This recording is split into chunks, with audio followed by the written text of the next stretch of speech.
Okay, so we are, or try to be. You notice that my videos get a little bit more vague or a little bit more desperate. And I say we are spiritual beings, which are really human, natural beings, and we try to be this. In this artificial matrix world that we live in, we are desperately trying to remain spiritual, human, natural beings. Because it's an artificial matrix where, like I know what I'm talking about when you know that I don't, but it is an artificial matrix. That means that it's not natural. It's not this. It's not conducive to a natural being, and it's not meant to be. I wouldn't imagine. Of course, I don't really know. These videos are all fantasy, as you know, speculation, possibility, ideology, if I can use that word, even though I don't really fully understand it. But I think in some ways most human beings are idealistic in some way, in the sense that they have an idea of what they think is their so-called ideal earth, ideal way to live, and all this sort of stuff. And that, of course, is part of the illusion, because it's not really possible for a human being, a natural, spiritual human being. Spiritual really means that you're just trying to be that ideal kind of person, or trying to do what you think is the best thing in the earth. I'm not explaining this very well. These videos are going from bad to worse, I have to admit, but fortunately I don't have to worry quite so much about that now. It's just as well if the Matrix fails, though, because they would be slightly embarrassing if if if anyone or anything was to watch it, probably in 100 years. But anyway, I probably won't have to worry about that, and I certainly don't have to worry about that now. And actually, it doesn't matter. But either way, I've gone off track here.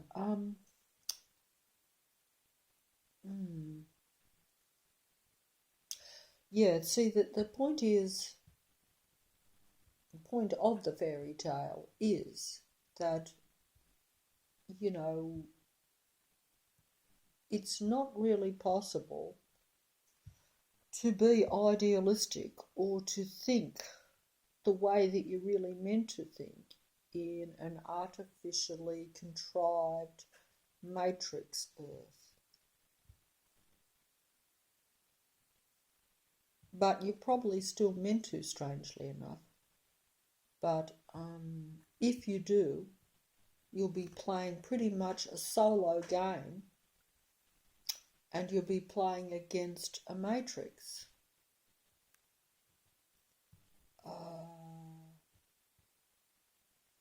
Which is all about really confusion, illusion, delusion,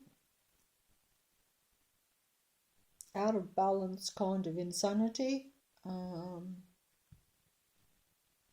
Because even that insanity type thing is like put there to confuse a human being too. A real human being can never really be insane. They can merely be just confused and put into different states by the matrix around them. But, they're never really what you'd call insane, in many ways. Let's relax here a bit, because I realised that I was like as stiff as a board. In many ways, like I think I said this many videos ago, it's more likely that the more you appear to be out of touch That's really the more in touch you are.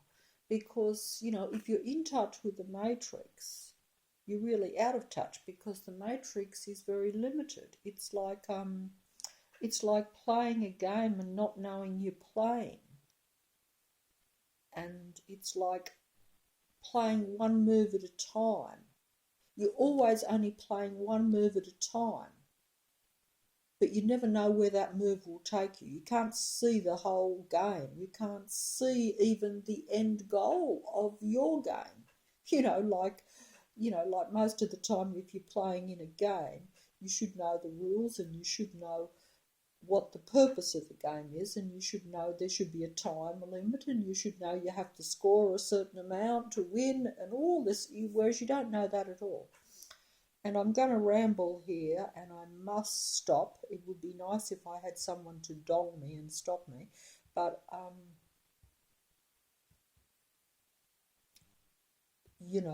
was going to say that, yeah, I actually, I always say we're, in one of the other videos that we're in a chess game, and we don't know how, and I don't know how to play chess, and I don't.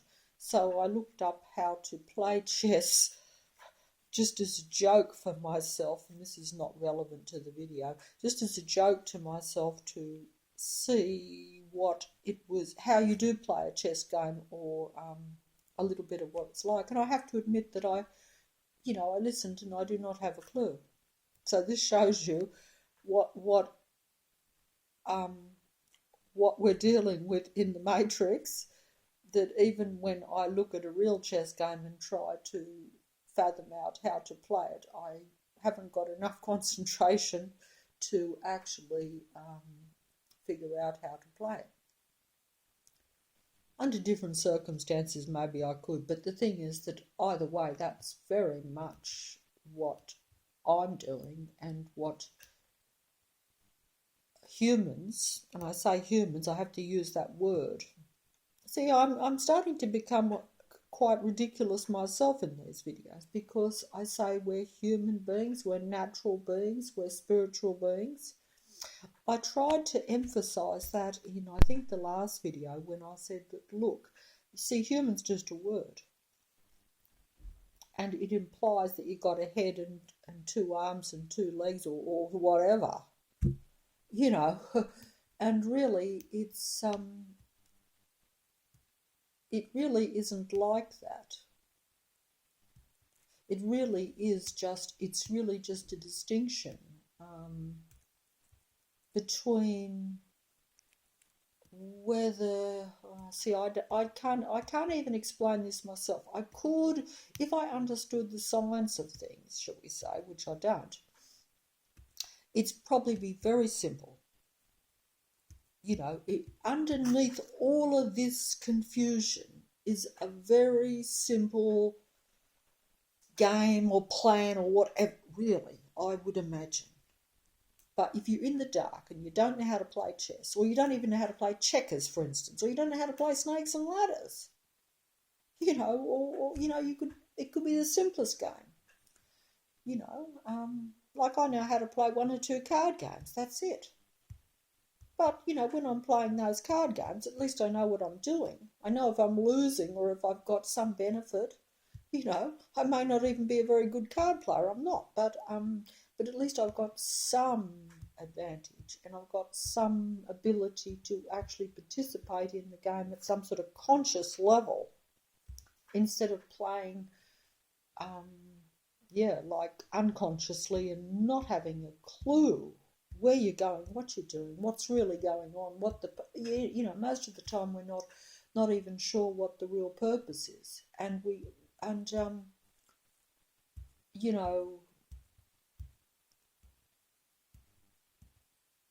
but some of us know that we are in that game and that we're compelled to play. That's probably the main difference between me and some other people. It doesn't necessarily give you an advantage. It should, but it actually doesn't, because, the game is always one step ahead of you, because, like I say, if you're in a game and your opponent knows your very next move, which it does, and this I can verify, they're always at least one move in front of you, probably more than one. This is probably not something that most people would think is possible, but it actually is. Why this is because, well, I suppose I don't understand it, but it's like some people, or some, like, you could know if you really knew someone really well, you might know their reactions and you might understand them to where you know how they will behave in certain situations. It's kind of like that, but it's much more than that. I would imagine, because it's like actually being pretty sure of what your next move will be and setting up the appropriate environment or scenario to deal with that. How much ability each person has to really deal with each situation, consciously realizing this and actually deal with it in the best way to avoid things getting worse, or in other words, the matrix becoming more negative, I would imagine. That is the difficult thing. And, it shouldn't be as difficult, but, if you're dealing with everything that's around you and most people are not aware, or they're so into their own psychopathy, into themselves, to where they believe that they actually control everything. Now, this is the joke of the Matrix, because, the humans do have, as I've said before, they are in some ways controllers of the Matrix, but they are controlled. Their every move is watched and maneuvered and coerced into certain behaviour, certain situations. Every person, you can't tell which ones are, the same, or whether they are more of the Matrix, to where they are really just playing the game. And this is the whole thing too, because there are humans that, because they're not aware, they are playing the game, but they're playing for themselves, and they actually believe that they are like a little god, that they can actually affect their surroundings, and they do, but they only affect the Matrix scenario that's placed there deliberately for them anyway. They don't actually, because really, my own way of looking at it now, as I've said this before, it's purely a vibrational frequency kind of Earth Matrix. At its core, at its very source, at its basics. But everything else is the Matrix. But, and only humans tend to have the frequency vibration kind of mechanism to affect the environment, or in other words, just what's around them. But like, it's like if I'm sitting here now. Actually, this is like in the late hours of the night, sort of thing. So it's at its most quiet. Not always, but it is actually usually that's the best time to make a video. Because you're not going to have as much interference. Not direct physical noise, for instance. It can happen sometimes, of course, but but even the Matrix plays by certain rules at this point. Obviously, the rules are breaking down in some ways, as we all know, and they can change things very quickly. It has to all still be allowed, but of course it's allowed if it seems plausible. And also you must remember that if most are not aware, and many people like technology, they like security, they like to be safe, they like like the last video I mentioned with the idea of people watching, the stalking element, that people, if people agree to this, if they think that is a good society, for people to watch and observe others for their own good, or for just because they want to, or because it might be in their personal or material interest to do so. There are many, many reasons. As I say, there are many ways of looking at a matrix, and there are often many reasons why people do things, or why, and also that will depend on also like I've tried to say, that if you are more of the matrix, and you worship the matrix god, you worship the matrix, you worship the demigods, you believe in that, you're part of that. You will be working against a natural human being that is actually separate from the matrix. Even, I mean, or does not fit in with the matrix. Because we're in the end of things, these sorts of things will become a lot more kind of stringent, strict, or whatever. I don't know what the word is. In other words, more limited, because less people.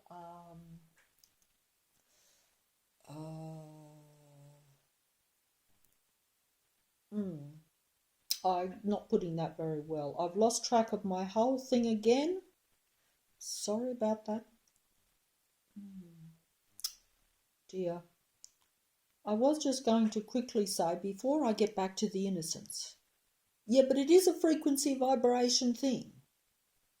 At its very basics, I still say this. But that isn't, it doesn't have much input onto the matrix, because, as I've said before, if real human beings are very controlled by the matrix, which we are, and also controlled by other human beings, and other human beings even that are similar to us, that are not even part of the matrix. If they buy into that, if a lot of human beings, like I've said, that they become to where, like particularly the narcissistic, psychopathic personality being, which sees themselves as a little god in themselves. They see themselves the same as the demigods see themselves, in a funny kind of way, except that they actually don't have the resources of the matrix, or that the demigods have, because they are directly serving the matrix. Whereas, our fellow human beings that are of the psychopathic, narcissistic nature, they don't serve the matrix directly, but they serve the matrix, I've said before, very indirectly. But it's the same thing, because if they're around you, they can be more of a controlling force, and more of a restricting force. And when I say a restricting, controlling force, I mean that they can control the frequency, the vibration of a human being. This is what happens to myself daily. And that really means, that just simply means that they can make you miserable. They can make you unhappy. They can make you low in your thinking in every possible way. They can make your feeling negative. They can make your feeling aggressive and angry and destructive. as theirs is. You're only as good as the company you keep. You're only as good as what's around you to some extent, unless you can rise above it. You know, as I've said before, you're a better man than I am, Gunga Din, if you can do that. Not many people can do that. I can't do it. I try again. Actually, the title of that video was supposed to be situation very serious but not hopeless, or situation hopeless but not serious. That's actually the title of a movie. That's where I got that from. It's an old movie, which I must try and have a look at again, because I've forgotten what it was about, but it may well have had things in it that way back then when I watched it I would certainly have missed. These days I don't miss quite as much in the movies. Back in the old days, yes, I enjoyed the movies, but I only picked up on very few points. But at any rate, where was I? Oh yes, I was going to say that also I just should say that in the last video when I said a comedian or like a harlequin, a harlequin is not the same as the harlequin is a comedian is not the harlequin. A harlequin was the clown or the man that dressed in multicoloured patterns, whereas a comedian is someone or something that can change form, that has many sides to it, multifaceted, if you like. Yeah, I suppose you could say that. I may not have been quite. I just got the words wrong, but maybe a harlequin still has the multicoloured pattern and a kind of clown, I think. But you know,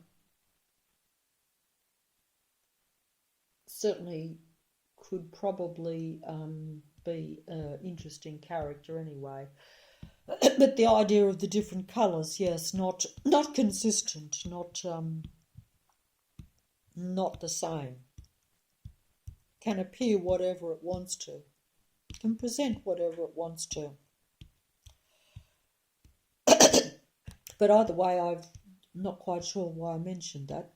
You know, I do get a bit confused with these videos. Also, I get a bit stressed making them. So, you know, because I'm not, you know, I'm not a speaker type of thing. Okay, so where am I going to go from here? Am I going to, you know, I'm going to get onto the Innocents and try and finish up basic points onto it, that movie, because it's about possession. And I think that is a big thing in The Matrix. It is part of why The Matrix is at a low level. You know, because you know, if you get taken over by a negative spirit, shall we say, you know, then you become that spirit, and that spirit then has control, and it can make you do things that you wouldn't normally do. It can you know, it can make you say and act in ways that are destructive and negative to yourself and to others. And of course, this is, you know, the negative spirit will always be playing for the Matrix. So it will always be playing against, you know, a natural human being. Always.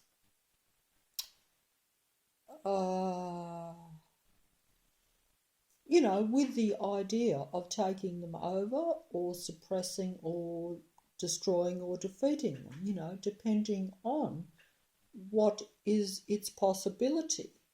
You know, because, you know, there are some people that won't be taken over completely, and there are others that, you know, therefore will have to be kind of suppressed or defeated in another way.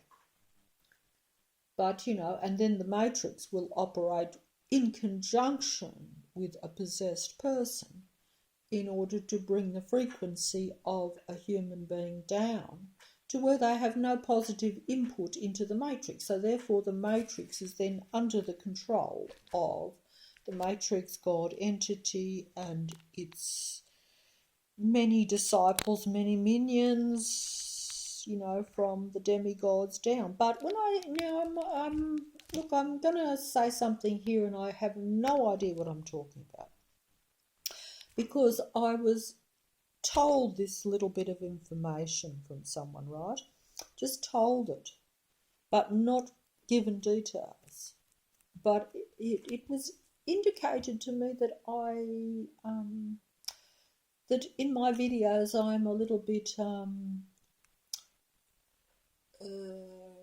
remiss, that I omit certain truths. This may well be so. I don't do it deliberately, but I also do some of it a bit deliberately. But to be perfectly clear, and to the best of my ability, I would have to say that I don't know everything. So although I talk about demigods and minions and all these things, I'm very familiar with the demigods, as everyone is. They're the players of the Matrix, the world players. So they're obvious. Now look, it's been said that I don't mention certain groups. This is because I'm not familiar with certain groups. In other words, obviously there's the demigods. Obviously there's many disciples. Most of the Earth Matrix is of the Matrix. Now, because we're in the end of time.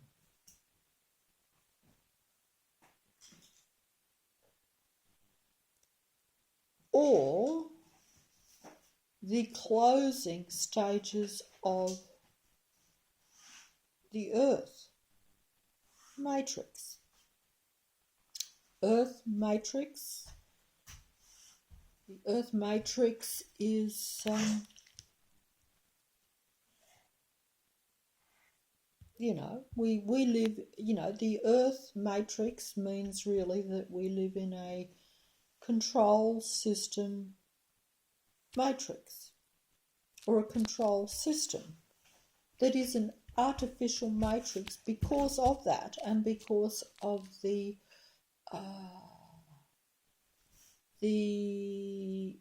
because of the point that everything is controlled. Everything is controlled. Every aspect of a matrix is controlled, or every aspect of this Earth Matrix is controlled. I don't know about anything else, because what I'm trying to say is that, and I'm wasting the video space here, is that I try to mainly talk in broader things, like concepts and ideas and fairy tales and fantasies. I think that sometimes, I'm trying to get to the bottom line of things. But, I leave out a lot of details. One, because I don't know all the details. Or I might be vaguely aware of details. Like if someone tells me something, then I'm aware of that detail, but I still don't fully understand it. I haven't investigated it. I don't have the history of it all. So I'm reluctant to go into areas that I haven't... but then again, it is a fairy tale. I could do it, but I choose not to do that.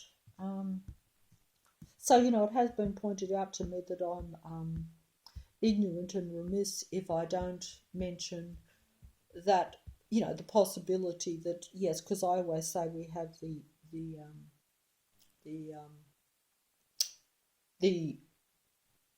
like we have the demigods and we have the God entity of the Matrix. But, there are many groups. The God entity of the Matrix, that is kind of like just outside the Matrix. It's possible that, you know, even though it's really kind of all not real, you still, you know, like I bring it into a real fairy tale because I really don't know. I don't know exactly what the Earth matrix looks like as a thing, you know, even as a material thing. It's brought into being, um, you know, in many ways it's brought into being by human beings, but it's controlled by outside forces. So, and I'm going out on a limb here, as they say, and totally into fantasy. So take a, you know, that's why I say don't get upset if I get things wrong or if I leave a lot out, because it is fantasy. It is just to show that, you know, I make the videos now just to show that. I don't know why I make them really. I suppose just to. Someone said there was a soothing effect, which I find hard to believe listening to all this, but sometimes it's just nice for some people to realise that not everyone is playing totally in the Matrix. Of course, I'm playing totally in the Matrix, even though I don't choose to. So but that's why I say it's the end of things, or the end times, and the game has largely been played. But even though it's still been played, there's still, you know, it depends on your attitude, I suppose. Like, see, when I say it's checkmate, that's because I have an idea in my own mind as to what I think is totally negative and a total closing down of this material reality.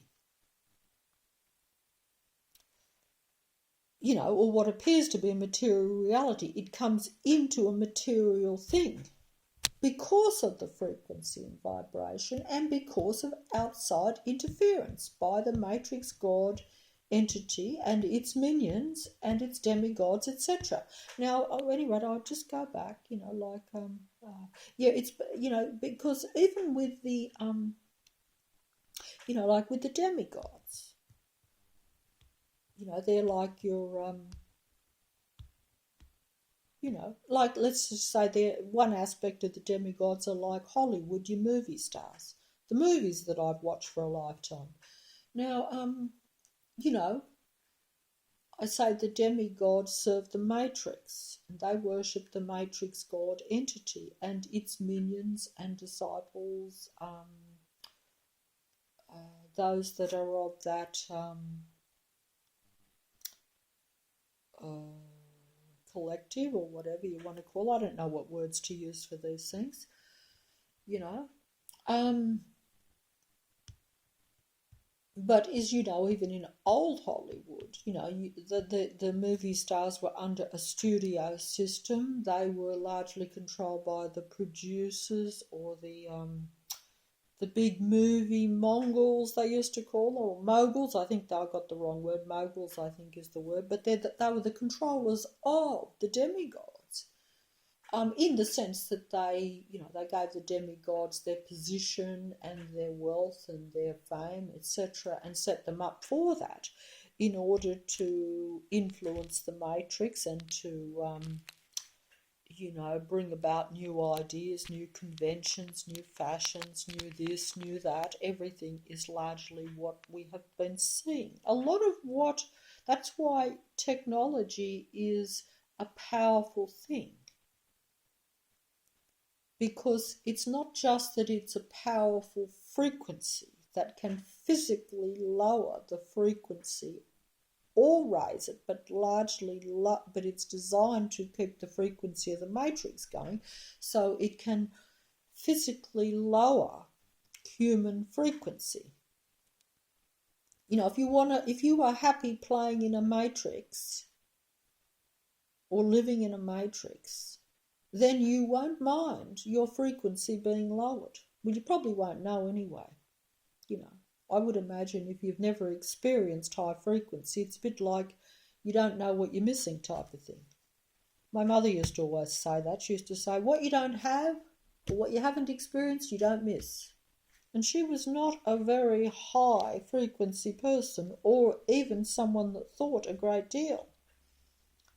You know, I'm like the thinker next to her, to be quite honest. I shouldn't say that because she was my mother, but maybe she was correct in some things. Maybe although she appeared to be very much of the Matrix, maybe the simple little saying, she might have still been aware of certain things. I don't know. I would doubt it, but who knows? But either way, I say, that old saying, out of the mouths of babes come sometimes words of wisdom, and this is true. So it doesn't matter where something comes from. We all think we're just it and a lot more in some ways than what we are, and yet in another way we also have no idea of the input a lot of people that they actually have into the world. They think their input into this world is done by technology. They don't realise that their simple vibration is the key to the matrix. Their simple frequency and vibration, their feelings, their emotions, their actions are the key to the matrix. Human beings. Real human beings. Because this is end time, so there's less of everything, more of the matrix, more of technology, more influence, more of that. But either way, yeah, technology, I went off the track again. Where was I? The technology can be used even... Yeah, technology can be used like when you're watching a movie. That's technology. And it is used to, change your mind. Might even just change what dress you wear. You see a movie star wearing a particular fashion, or it might change how you present yourself, what you think about yourself over time. Gradually over time, it changes your whole mind about what you think you are and what you think the world is and what you think you should be in the world. You only have to look at how things change over time to realise that. That's the purpose of the the movie star demigods. But if you can look past that, there is always truth in the Matrix, always truth in the movies. So therefore, and this is why, the reason why we, or I, and probably most people believe in the Matrix and the demigods and other people, is because, it's a bit like me making the video. If I say something that you consider to be correct or fact or real, you will automatically agree with me. You'll automatically side with me. You'll automatically think that I am legitimate, that I'm for real, because I have put truth into my presentation, into my argument, or into my whatever it is I'm doing, whether you're an actor, a movie star, or doing anything, or even proclaiming to be looking for the true reality. You cannot know, because real human beings are not total fools. We are seduced more by the truth than by untruth. But we don't realise that that's then if you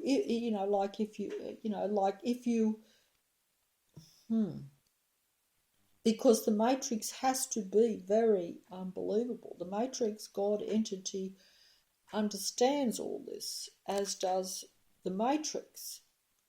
If it just made up a whole lot of stuff all the time,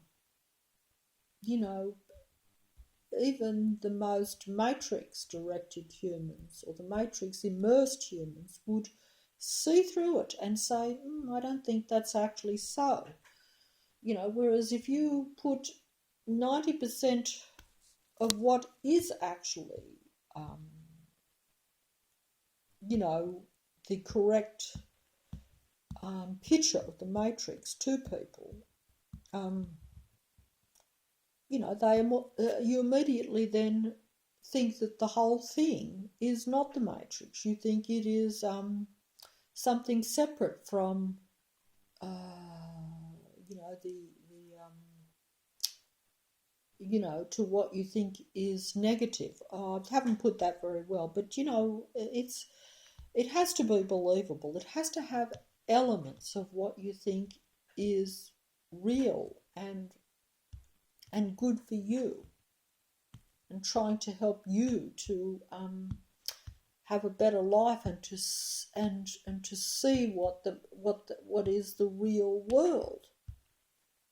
You know, in other words, you believe that you are uncovering the layers of fantasy. You believe that you're uncovering. You believe you're going to eventually get to, like I try to do in the videos, the bottom line, basic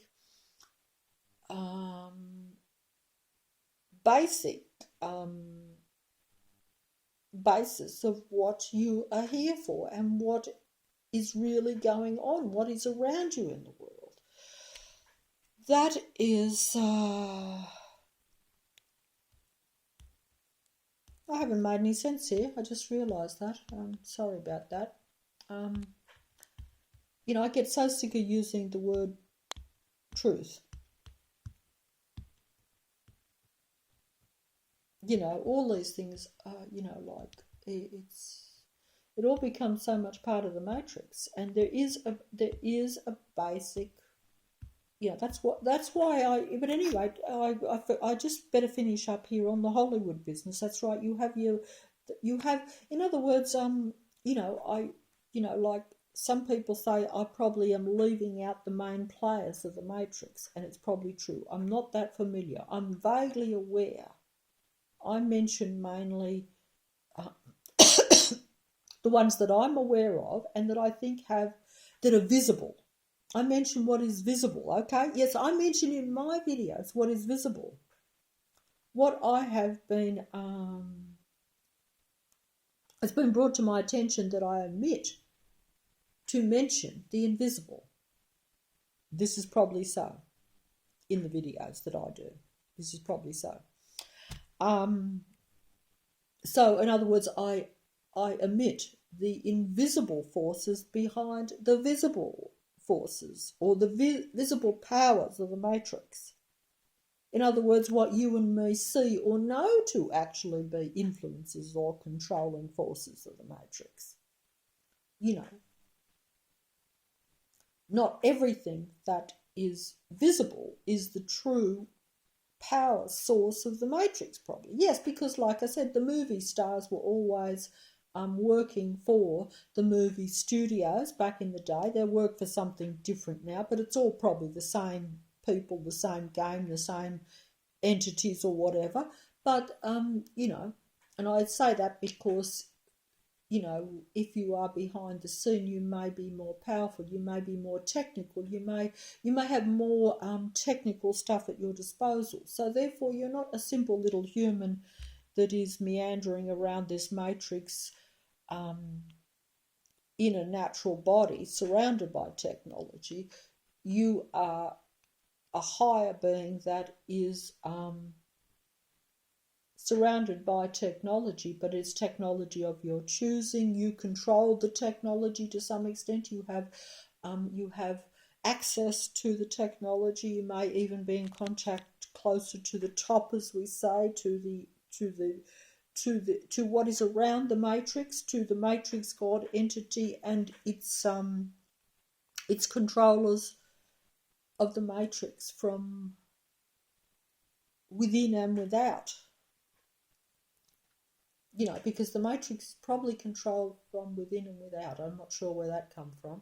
From within and without. In other words, we're controlled from within by the matrix and its demigods and those that control and those that control maybe even the demigods. These you know, these are all powerful forces powerful beings, powerful humans, even if you want to look at it that way. But I would think that they are different because, because, like I say, everything is different behind the scenes. Because if you've got more technology, you've got more science, you've got more of this. So, you're not probably the same as the simple, natural human being. And that is their choice, and of course there's more to it than that, probably, because some, like I say, it works from within and from without. So you have like the matrix, which probably has some sort of boundary. The matrix is a prison, or a prism.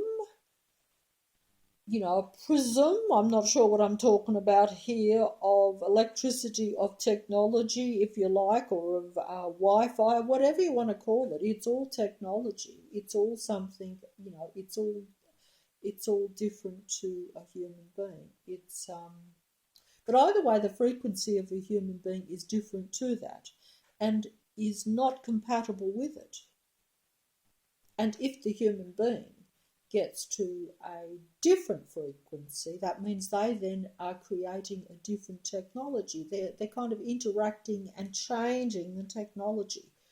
Frequencies can mingle and merge, and then the higher frequency, the higher vibration will dominate over the lower. And then that higher frequency, that higher vibration, that human frequency vibration, that then will become energy that will override the low frequency vibration, negative energy of the matrix. That is the game. You have got low frequency energy vibration beings up against potential high frequency natural human beings who have not been at high frequency or high vibration for probably a very, very, very long time. And when you were talking about this, you were talking about such minuscule numbers. As I've said before, there probably have been in the past human beings that have been of a higher frequency, but they're in so small numbers,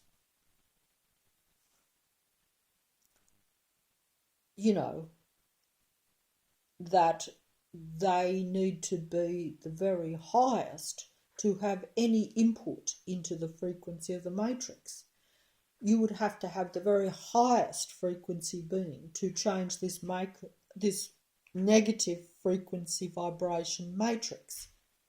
You would have to have a natural human being that is of the highest caliber. That's the best way I can put it. I don't know what I'm talking about here. You would have to have, and I'm just going to go back to fantasy here because, and it even goes into a kind of creation thing, but of course I don't really know this. I go along that way. I'm pulled along that way now because I want to be pulled away from the negative. No, you can't blame me because I see it.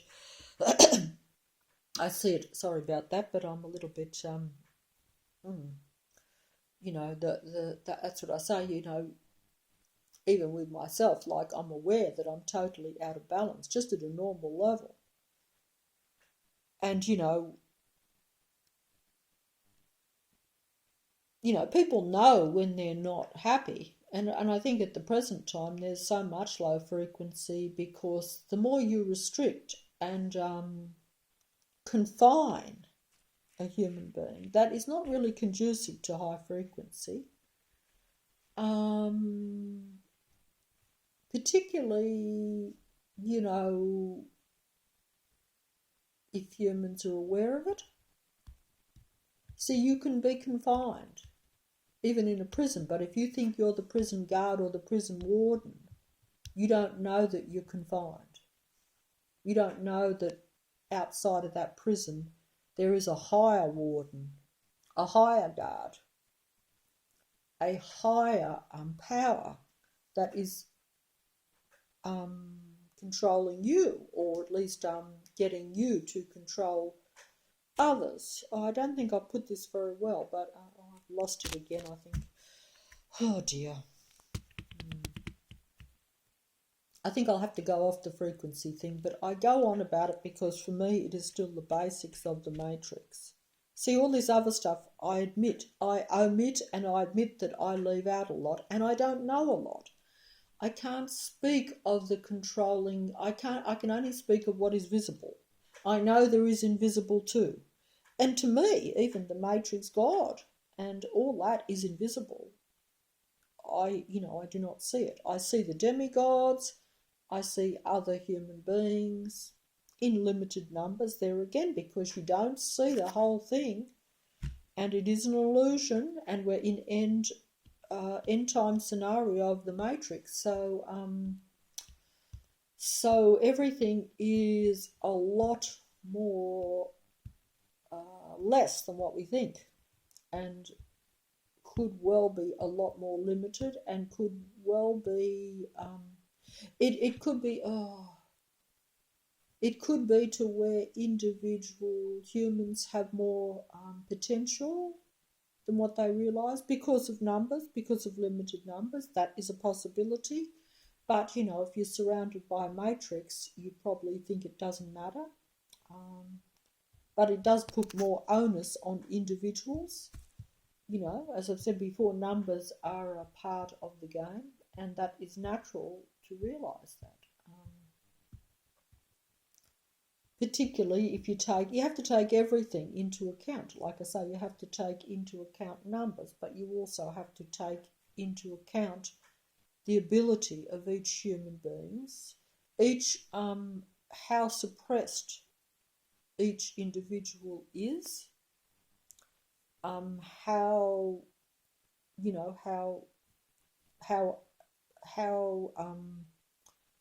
the emotions and the feelings of each human being that are being played by the matrix. I only put this here as as a kind of awareness of what is happening, because it's not that I know all this so much, but it happens to me, so I'm aware of it.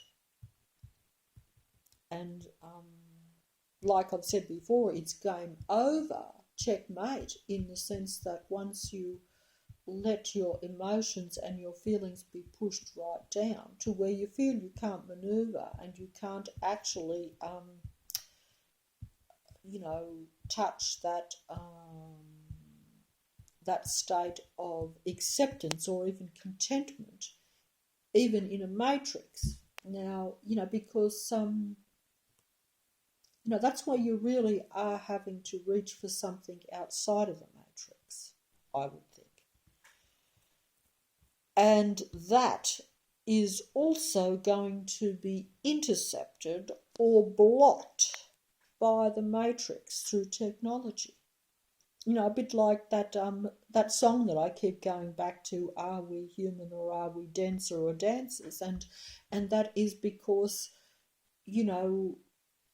I can't even think of the lyrics now, strangely enough, but there is no message we're receiving. Let me know, is your heart still beating? I keep going back to that because, see, there is nothing, humans now, real people now, at this point, a lot of us are being, we're not getting anything out, and we're not receiving anything. So we feel very negative, and we feel trapped and very isolated, and this is actually the case. And this is not being helped by, like I say, the reality of all these things we've mentioned, the reality of that a lot of even people, and when I say people, I mean real people, are actually overtaken by the matrix, one way or another.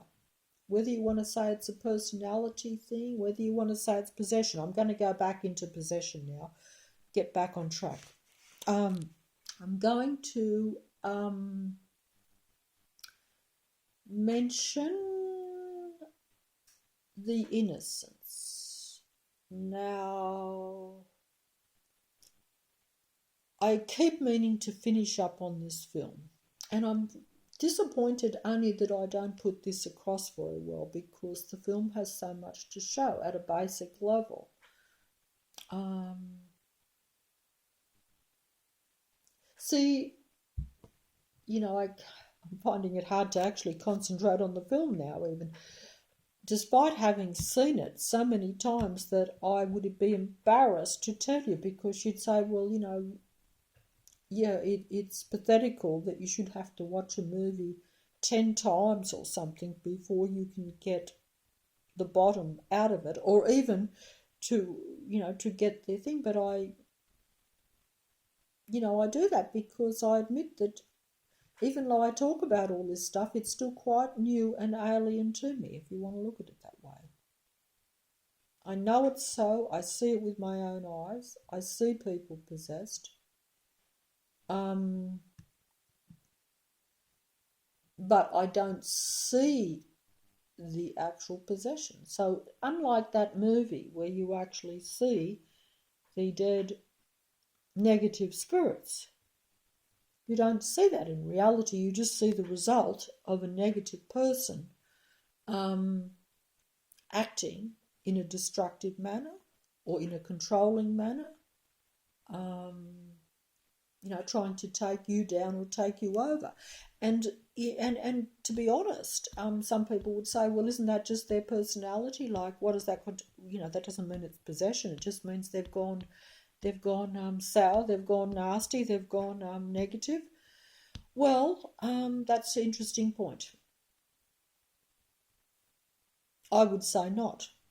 My own view now is that it is not, it appears to be a personality trait. That's the matrix telling you that some people have certain personalities, some people are more dominating, some people are less feeling about others or about life and all that sort of thing, and that's quite common now anyway. And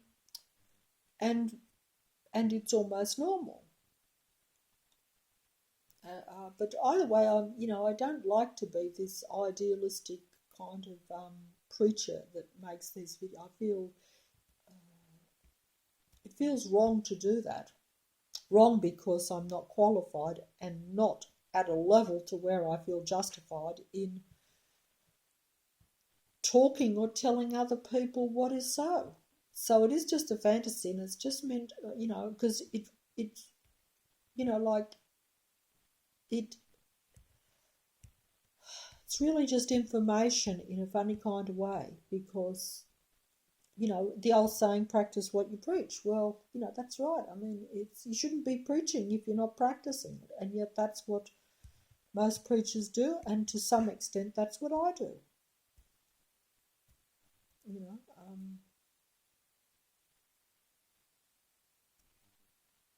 but, it's the way of things, I guess. I really can't say. But either way, I'll get back to the innocence. See this, I should have the movie or something down for me to cue. But look, I'll try to think back to the movie because, see, I wanted to finish up on that idea of the possession. In that film, you have possession by two negative spirits of two young children. Now, the main lady that was the governess, or the one that was in charge, given charge, that's what a governess is, of these two children because they didn't have parents anymore, and the children had befriended and become seduced by two others that used to live there that were in charge of them before this governess, before the one that's, because they died, both of them died under mysterious or negative circumstances. Now, the point being that, oh dear. Point being that the new governess, who really liked these two children because she had chose this job, and she saw herself as a surrogate mother in a way to them, even though she was not blood, as the others were not blood. But she saw the possession. She realised that they were not two innocent children. That's why it's called the innocents, that they had been taken over by the two spirits of the previous governess and master or carer of the entire castle or property. It was a huge estate. They were wealthy people, the wealthy, very wealthy.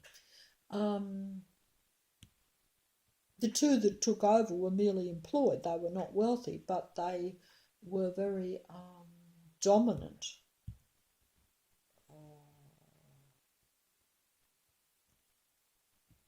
Controlling negative people or beings. They were people then. They became beings after they passed on, and then they became dark spirits or negative spirits. They were still real, they were still alive, but they could not leave the earth because they were so negative they could not depart. They were confined to the earth, but they could not participate in the earth. You know, they could only see other human beings but not interact with them.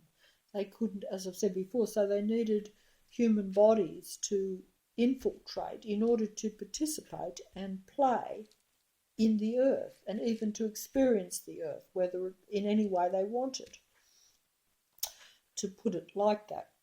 But the governess, the new governess, realised that the children were possessed. But so she, in her own mind, wanted to unpossess the children. She wanted to push and make the negative dead people leave the bodies of the children, not be allowed to interact with them, because the children had chosen to interact with them because they still loved these two when they were alive. They still loved them after they did, so they welcomed them into their body, even though they were dark, negative spirits. They didn't realise that because they were children. They didn't realise they were being used. Many real people in this real matrix world entertain and enjoy and like dark spirits because they are like those two dark spirits where they enjoy negative actions. They're not a high spirit or even a real human being. Human beings are meant to be a high spiritual or a high frequency being, or a high vibration being. All this sort of stuff, which I don't understand, so I'm talking through my hat, as you know, and I've said this before. I believe it, I think it's so, but I don't. I see the potential there for it, so I believe all these things. I see these things to some extent,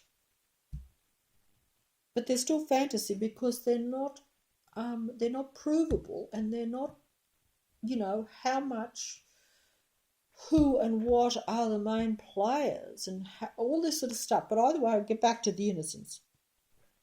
I'm becoming convoluted here, I'm terribly sorry. Yeah, she sought and believed, as sometimes we all, I would say, foolishly do. It shouldn't be foolish. But even in that movie, it was proved to be kind of so. Now, look, in that movie, the governess, was dealing with two children, Miles and Flora. Miles was the boy, Flora was the girl who was slightly younger. Flora was possessed or inhabited as she chose to be, and chose to communicate and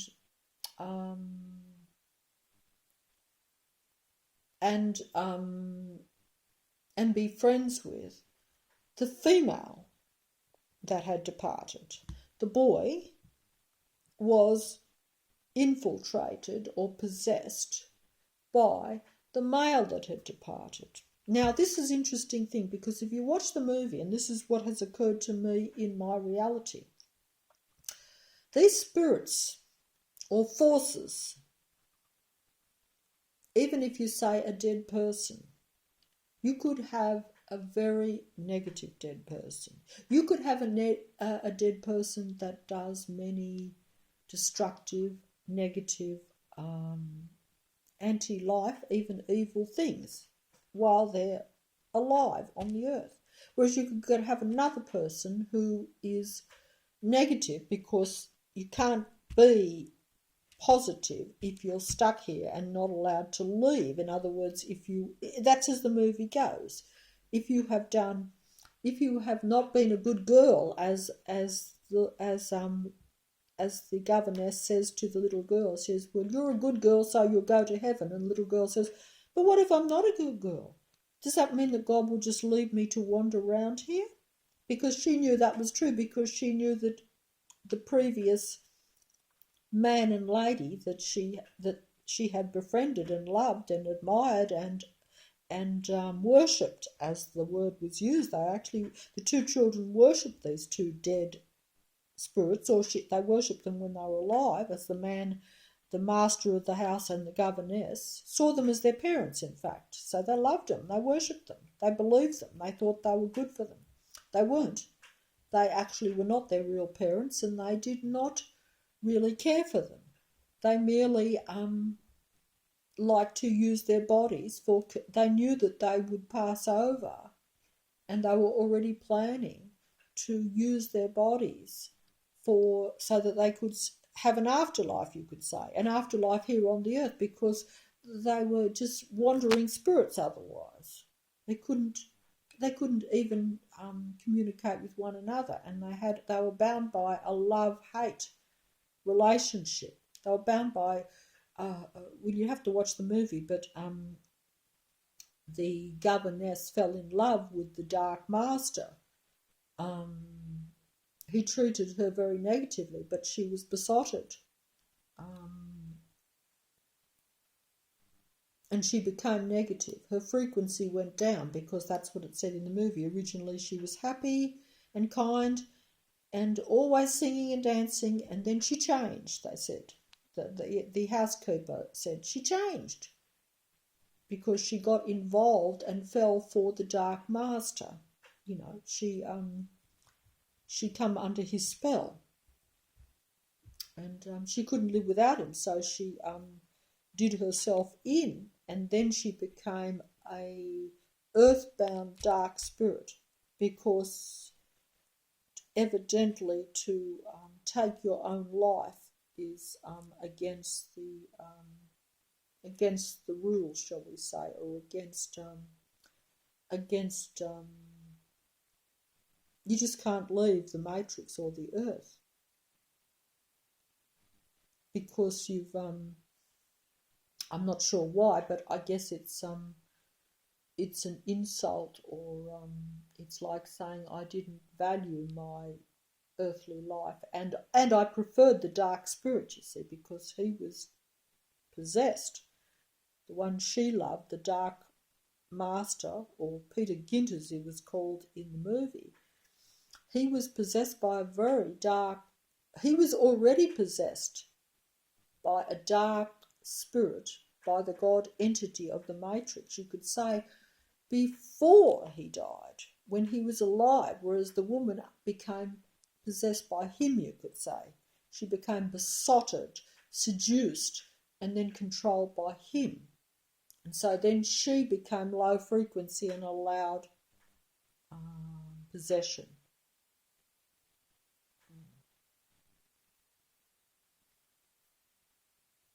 Oh, I'm not quite sure if I've got that right, actually.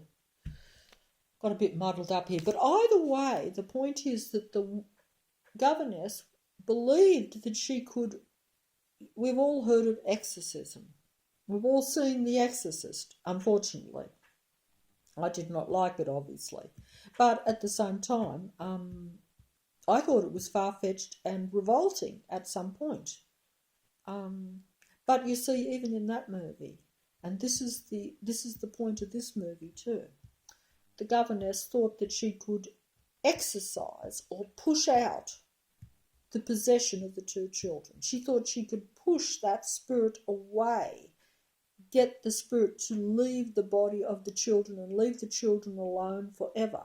She thought she could do that. She thought that if they understood, as we all do, if you understand the Matrix, if we can only open the eyes of people to the Matrix and see the reality, see what is real, that they will be awoken and enlightened, and all of a sudden they will be your friend instead of working against you in this Matrix, you see. That is our belief, or our delusion, is it? It shouldn't be a delusion, but most of the time, like as in this movie showed quite clearly, if you think you can seriously come up against a very dark, powerful force and actually defeat it and push it away from other people, you don't know what you're dealing with. Well, you do if you deal with it. And she thought that, oh, look, if I can just get the both children to face the reality that they are playing with dead spirits, playing with negative spirits, playing with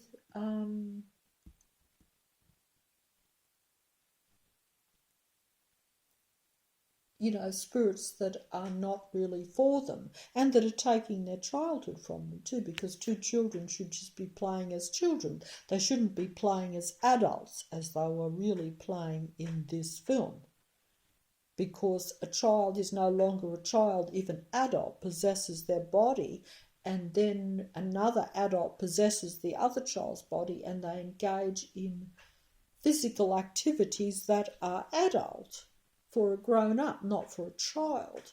The innocence is gone. That's right. Then are they innocents? She says that. Or they are innocents. And innocents they are, the housekeeper says. And the governor says, oh, I think something to the effect of, but are they, or are they just deceiving liars?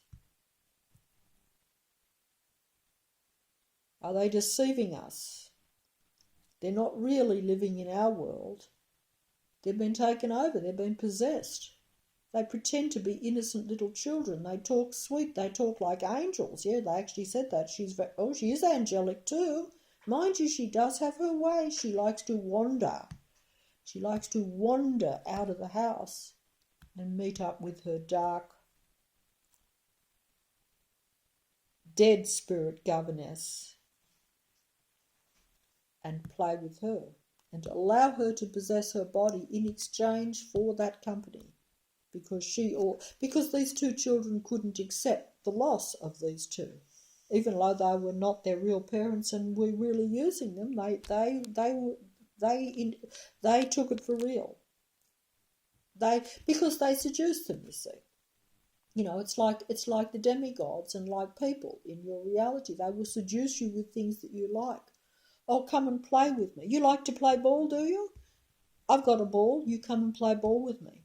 We play ball. I've seduced you. You've been seduced. You're my friend now. You like ball. I like ball. I'll play with you. I'll keep you company. I'll make you feel alive. You won't be lonely anymore. And this was what happened to the children. They were seduced and tricked basically by the two their two carers, you could say, that controlled them at the time.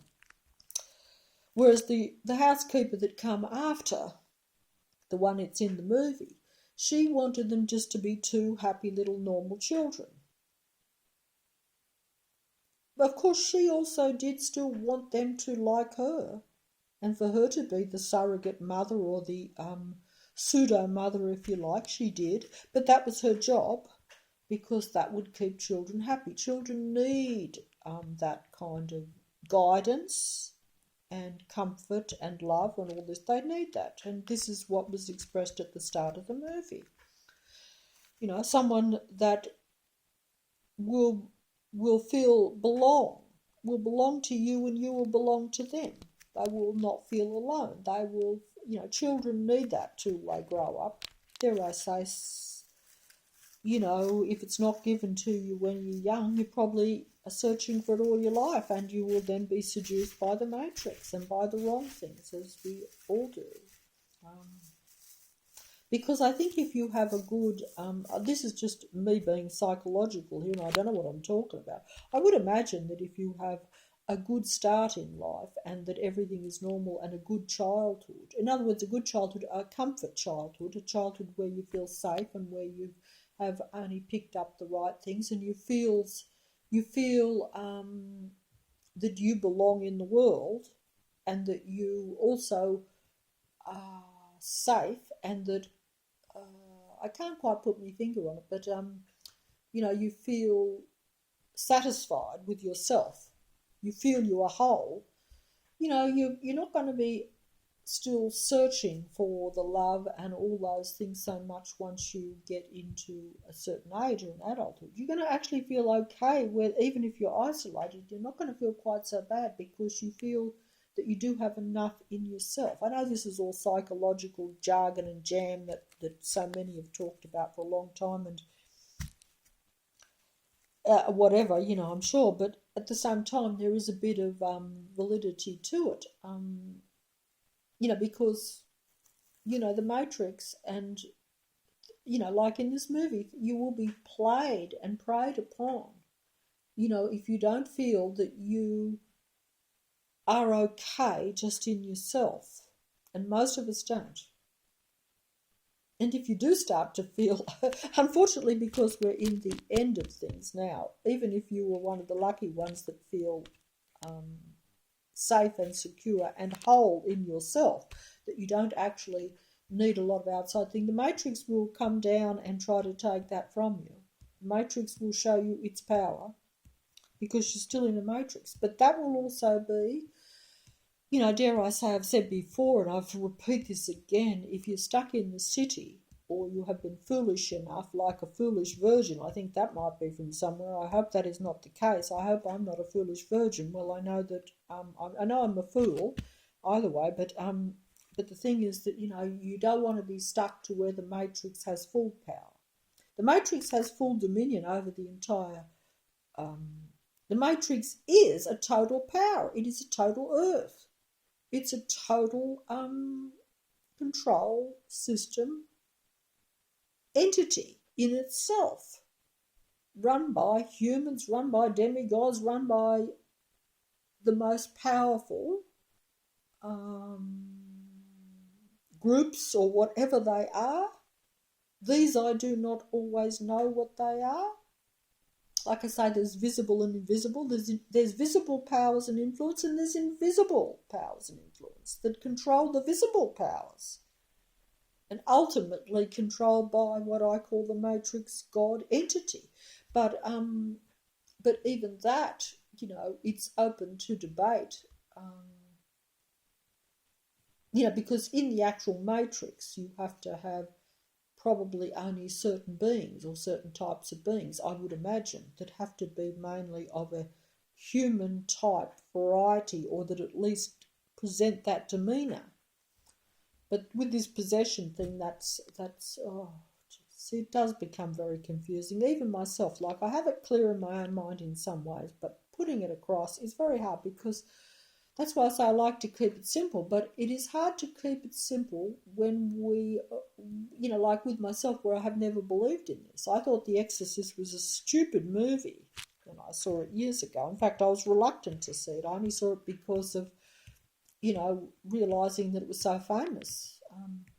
But even so, there was a lot of loss there involved. That was a successful pushing out of in that movie, a totally demonic force that had taken over that girl. Like, that was really emphasised. In this movie, with The Innocents, you're talking about possession by what you would call two real people that appear to be negative. But actually, though, you know, the fella in particular was a lot more powerful and a lot more,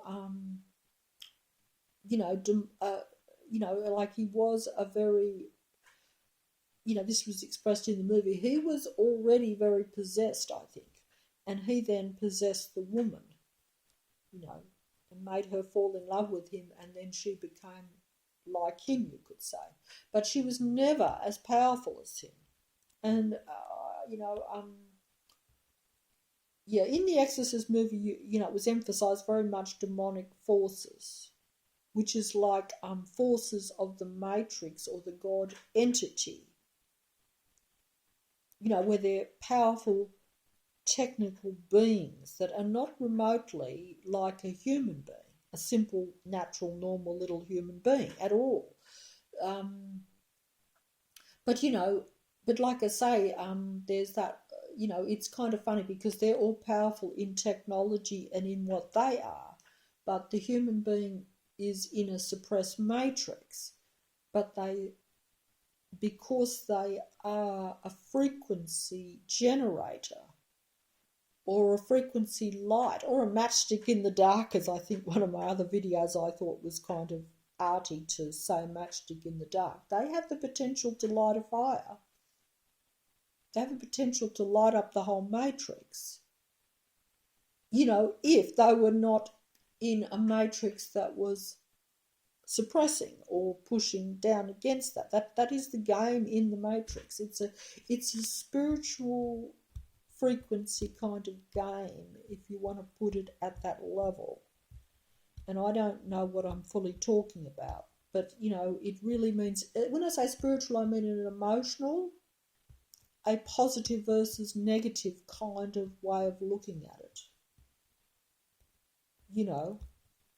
If you're on the positive way, which is a human way, where you are positive towards other human beings.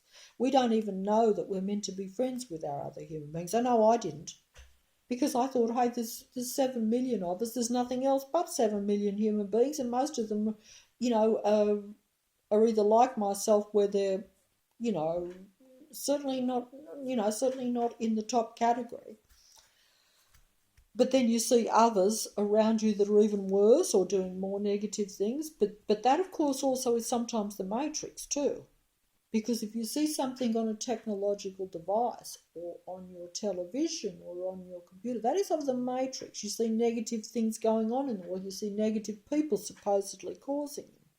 But is that really always full human beings? Sometimes it is, because they become possessed and taken over, sure. But other times it is just the matrix showing you that it is normal to be negative, that it is normal to not like another human being. It's okay to dislike certain human beings. It's okay to see them as, you're the good guy, so you're going to fight against evil. So you are going to destroy other human beings because they don't agree with you or because they're doing something negative. You never at any stage say, oh, they might be possessed. They're the same as you, it's just that they're more possessed.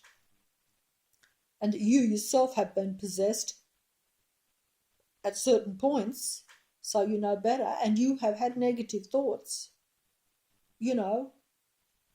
Okay, so there's a difference between thinking a negative thing and it coming into action. But sometimes it's a thin line.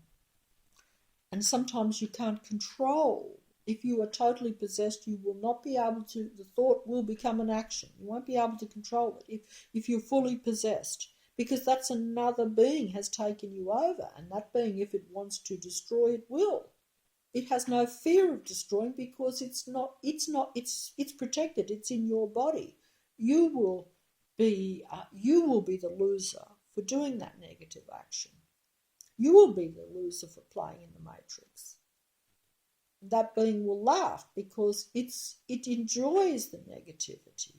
If you've allowed yourself to become so negative that you enjoy destruction, and you enjoy playing in the matrix, and you think it's good if you have the freedom to do anything you want. And you think there's no repercussions. You think there will be no penalty for it. You don't think that you are bringing your world down. You don't think that you're actually defeating yourself. No. It's only when you realise that, like myself, too late I might add, that you realise, gee, you're not just a single person, and that, yeah, you're not just defeating one person, you're actually bringing your own reality down as well. I don't know if I explained that well, but I see it, you know. And that's because you don't realise your own power either.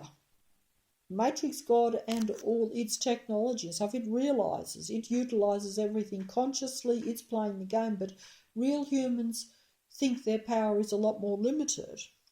They don't see anything as a domino effect. You know, if they go and, you know, like even if you do something really minor negative, you hurt another human being. Supposing you go and attack another human being, you think, well, I've only hurt that other human being, and maybe that other human being was bad, so maybe I did a good thing, because you convince yourself of that, because you've allowed possession, you become negative. I'm not sure if I put that proper. I'm rambling too much here as usual. Better get back to I was about to say The Exorcist or The Innocents. I'm really sorry about this, because I really like the movie, and I really respect the ideas in it, and it opened my eyes up a little bit, because I was aware of these things mildly, but you know, a movie, then you can see it a lot more clearly, and you see it in your own reality, but you kind of wonder why. And it's kind of it's good and bad, because yeah, if you like The Governess, where you say, well, look, I can see this possession, and supposing that possession is in someone that's close to you, like she was close to the children. She wanted to look after them and wanted them to see her as their carer, and someone that would care about them. She said that. She said, I care about you.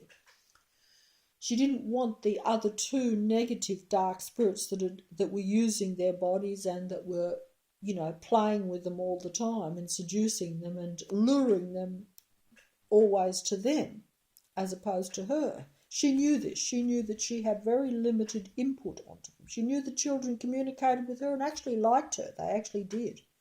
But they didn't like her enough, because the other two had already had the power. They'd already took over. They'd been with longer. They had been there before. They actually liked this new governess quite a lot. They wanted to love her. They knew she cared, but they couldn't let go of the other two. They had too much possession. And this was indicated also in the movie, which is interesting, and this is just an additive point, or an extra point, or I've got the wrong word again. I always get the wrong words. Harlequin, chameleon and things. I get them all mixed up, you know. I kind of know what I mean, but I don't always use the right word. And it's important to use the correct word if you're communicating, unfortunately. Let me see. See, the thing is that, which is interesting, is that, see, in that movie, you had possession of the girl and the boy. The girl was possessed by the female, the governess. She was the least powerful of the two.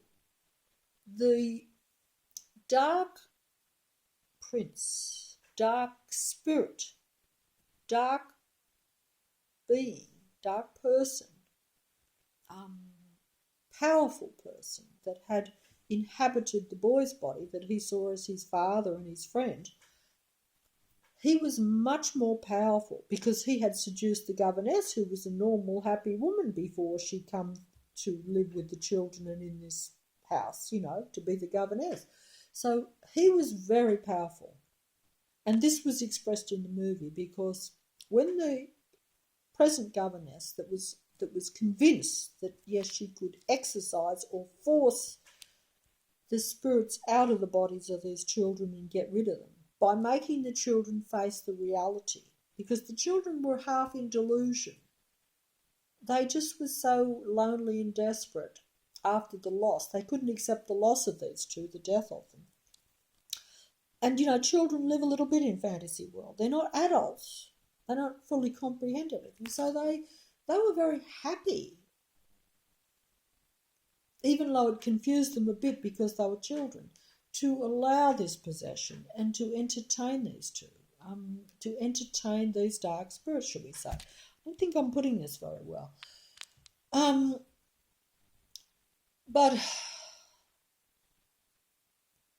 geez, this is low frequency making a video because I'm stressed, as you can see. It should be just, other people would talk on this movie and just see it as a very entertaining ghost story type movie. And here I am almost sweating, literally, thinking that it's so serious. But the actual reality of it is very serious. So, yeah, I do take the movie serious, but it's really the reality I take serious.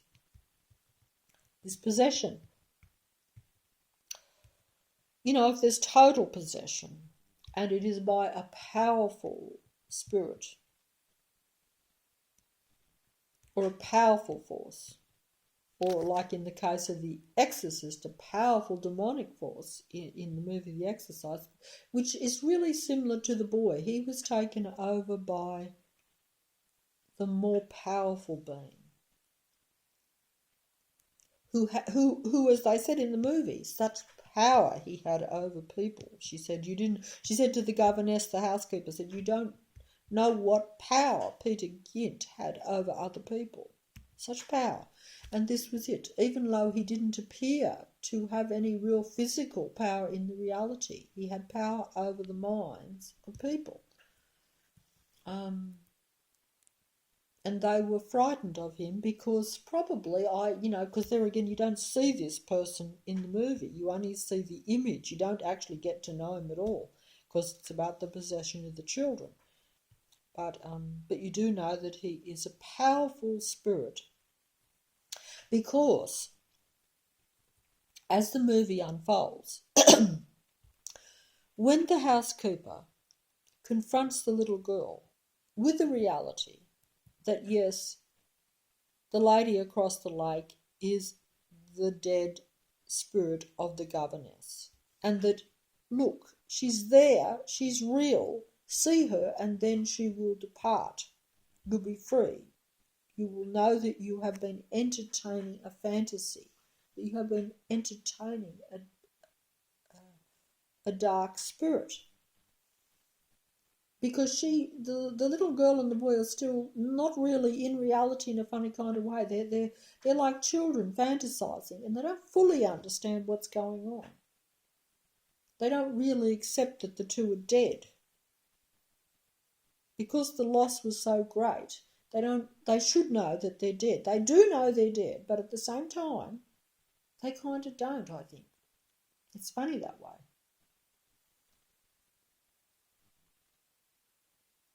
But essentially, they need to keep it a secret. So it's kind of, I don't know, I've lost the plot here, I think. I've lost the whole plot of this now.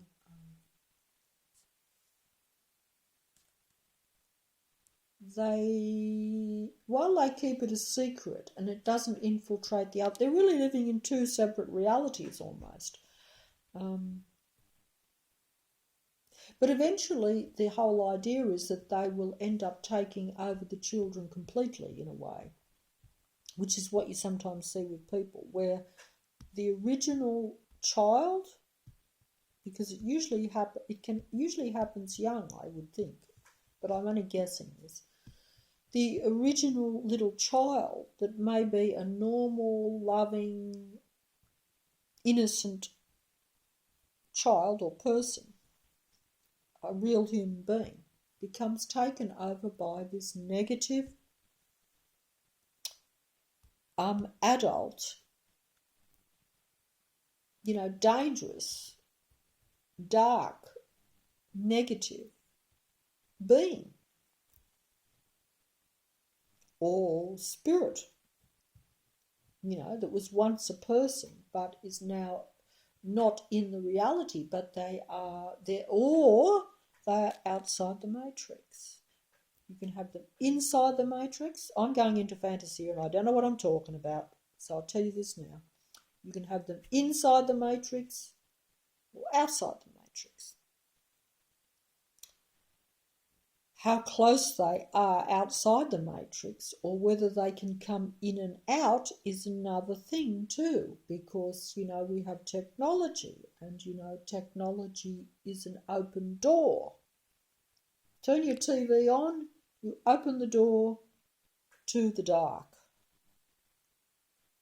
Just like the Innocence movie. When I'm watching it, I know I'm opening the door to the dark, and the movie is dark in a way.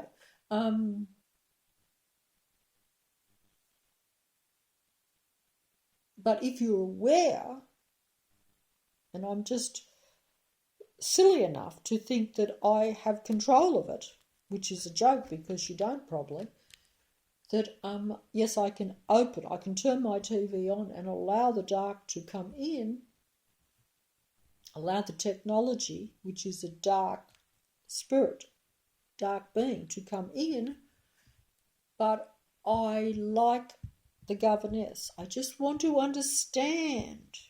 I'm not condemning the children. I'm not condemning anyone. I'm not condemning those that are possessed. I just want to understand, and I want to help, and I want to know what's going on.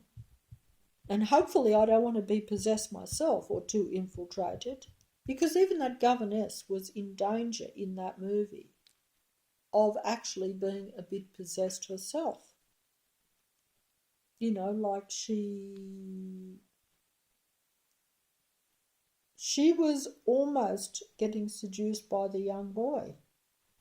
Almost, I would say, getting pulled in, because she believed, yes, she wasn't as level-headed as the housekeeper, who said, well, look, she agreed to help, and yes, if we can get rid of those spirits out of the children, I'm all for it, because she accepted that this was true at some point. But then at another point, she's like, no, it is better, like she had done previously, let it be, leave it alone, because to try to exercise or try to force these demonic spirits out, will be a very difficult thing, and you will be risking insanity. The child or the person will not be able to cope with the imbalance, the loss of the dark demonic spirit. The possession has taken them over. It becomes their identity. It becomes their reality. They believe they are that spirit. They enjoy that possession.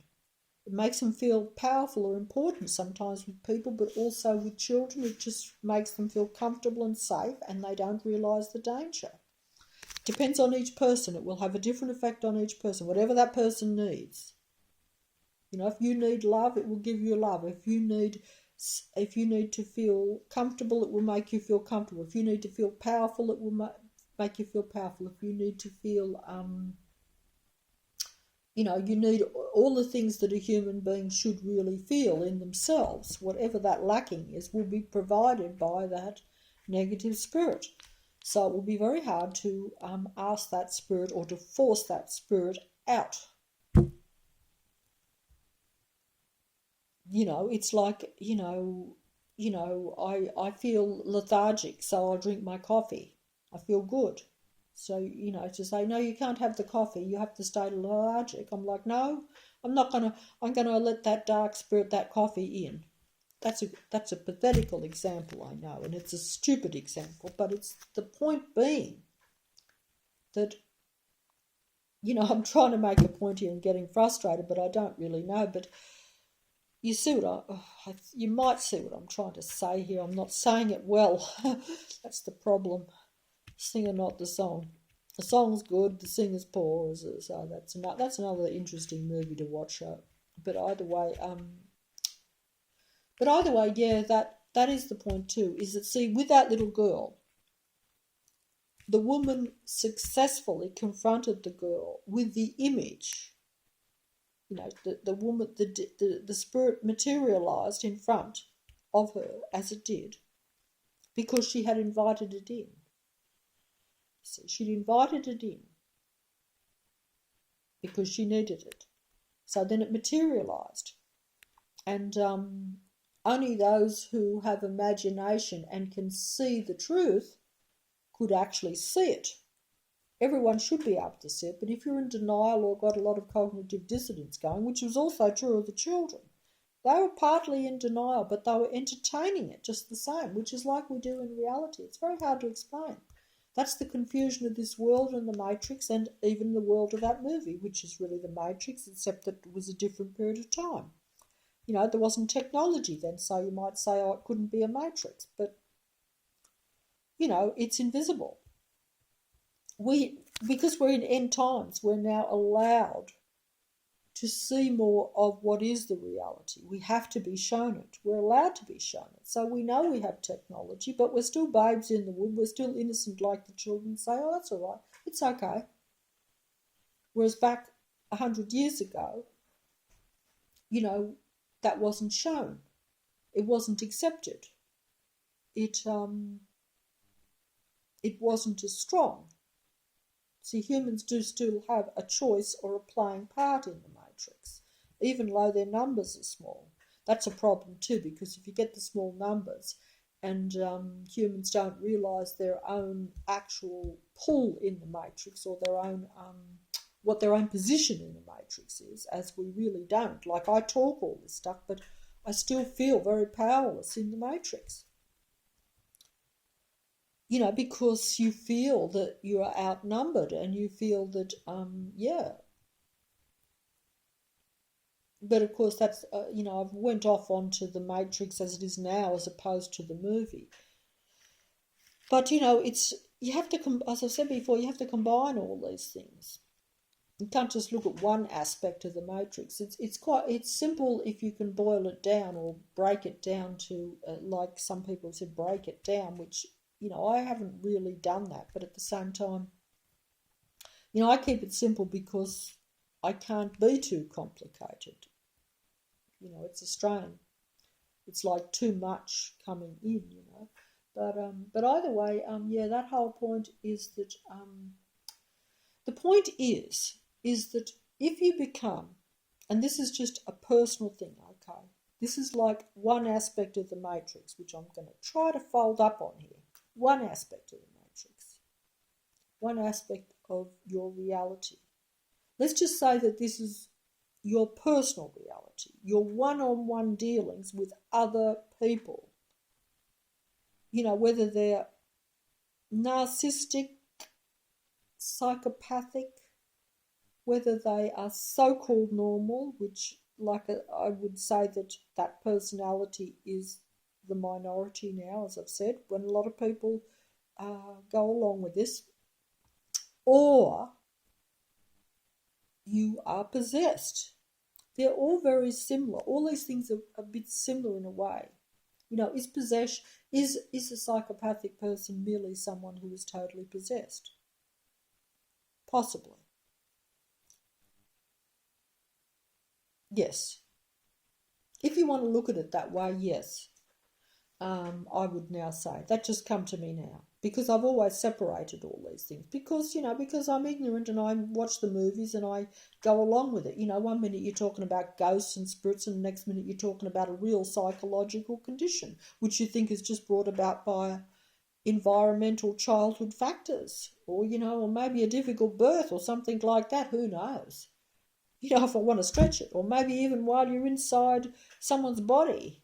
You know, if you were surrounded by, bombarded by negative chemicals or negative substances, you know, even if the mother drank too much or something, like all these sorts of things that we hear about, you know, it's all it can produce negative things. And I'm not sure if this is even the truth or the real reality. I honestly say that. So it's possible fantasy, it's total fantasy, it's taking it into what you think is a possible reality. I think anything is possible, and I've gone into fairy world these days, so you know, there you go. But let me finish here about the possession. This was what I've been trying to say for video after video with the innocence, because this is the basics of the finality of it, if you've seen the movie even. Which you'd be better off watching the movie than listening to me, really, to be honest, quite frankly. But But, you know, if you are dealing in a one-on-one relationship with someone that is possessed, supposing it's like The Exorcist, where the mother knows that her young, beautiful daughter, that was a nice, natural, innocent kind of girl, had turned into this demon, and to where even her physical demeanour changed into, that's expressed in the movie to show you how bad the possession was, because this probably doesn't happen a real lot in reality. You'll merely see the results of the negative thoughts of the being inside the person, the possession. You'll see very destructive, anti-life, anti-human behaviour, you'll see everything that, you will see that person acting very much for the Matrix, because that's the whole purpose of a lot of this, is to keep the frequency of the Matrix as it is, so that the Matrix is able to continue in a negative manner for as long as possible, I would think. But I'm not sure about that either, because I don't fully understand the actual rules or the original construction of the Matrix, or what the actual conditions were, shall we say, of the game even, or of the Matrix. And also, you have like we've said before, there has to be an ultimate kind of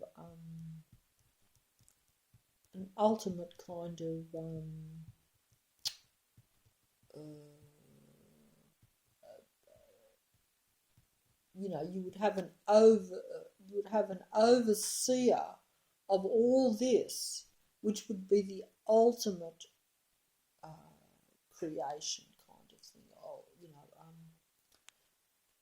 See, humans, I think myself, are part of this ultimate natural creation, whereas the Matrix is part of another thing.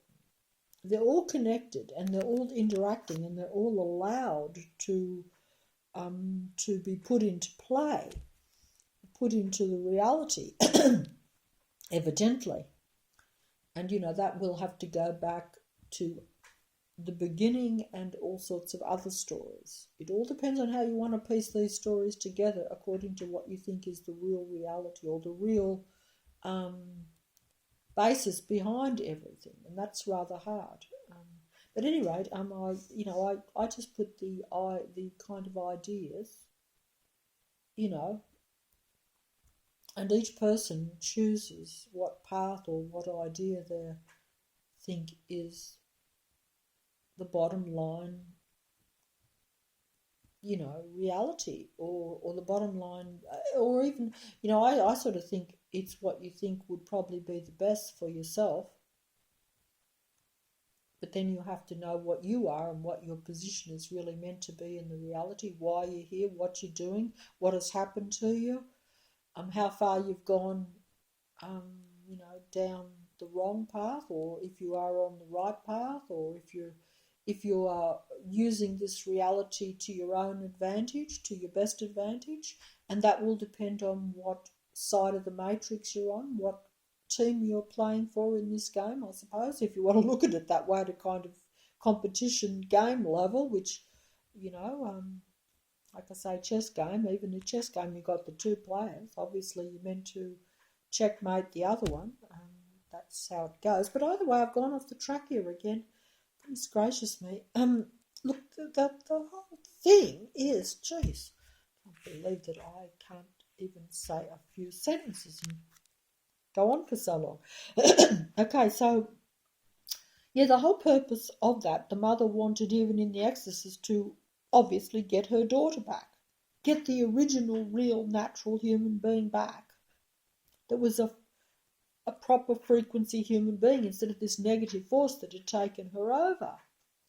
And it's the same in this movie. The governess wanted to exorcise, push out the spirits that had taken over the children.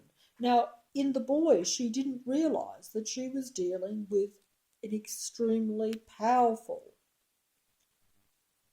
negative entity. Extremely powerful. With the girl, she was dealing with a less powerful being because the spirit had only turned into a dark spirit because of her association with the fella who was the powerful dark spirit. It, like she had come under the reign or under the rule literally, because she was under his thumb. They emphasize this in the movie. He dominated and pushed her around under the rule of the God entity, or of the God entity's dark, negative disciples that rule, the Earth matrix, or that rule that area in that movie, in the house, in the castle, in England. Yeah, I think it's the biggest house in England, little girl says. Not quite, the woman says, but close, So, and they didn't want to leave there. They were happy there. They wanted to keep play, a bit like in the others where they refused to leave the house. In that others movie where the woman and the children had killed one another, and because they couldn't, so therefore because they had committed that negative action of actually taking their own lives, killing in other words, they could not leave the reality either. But they refused to leave the house.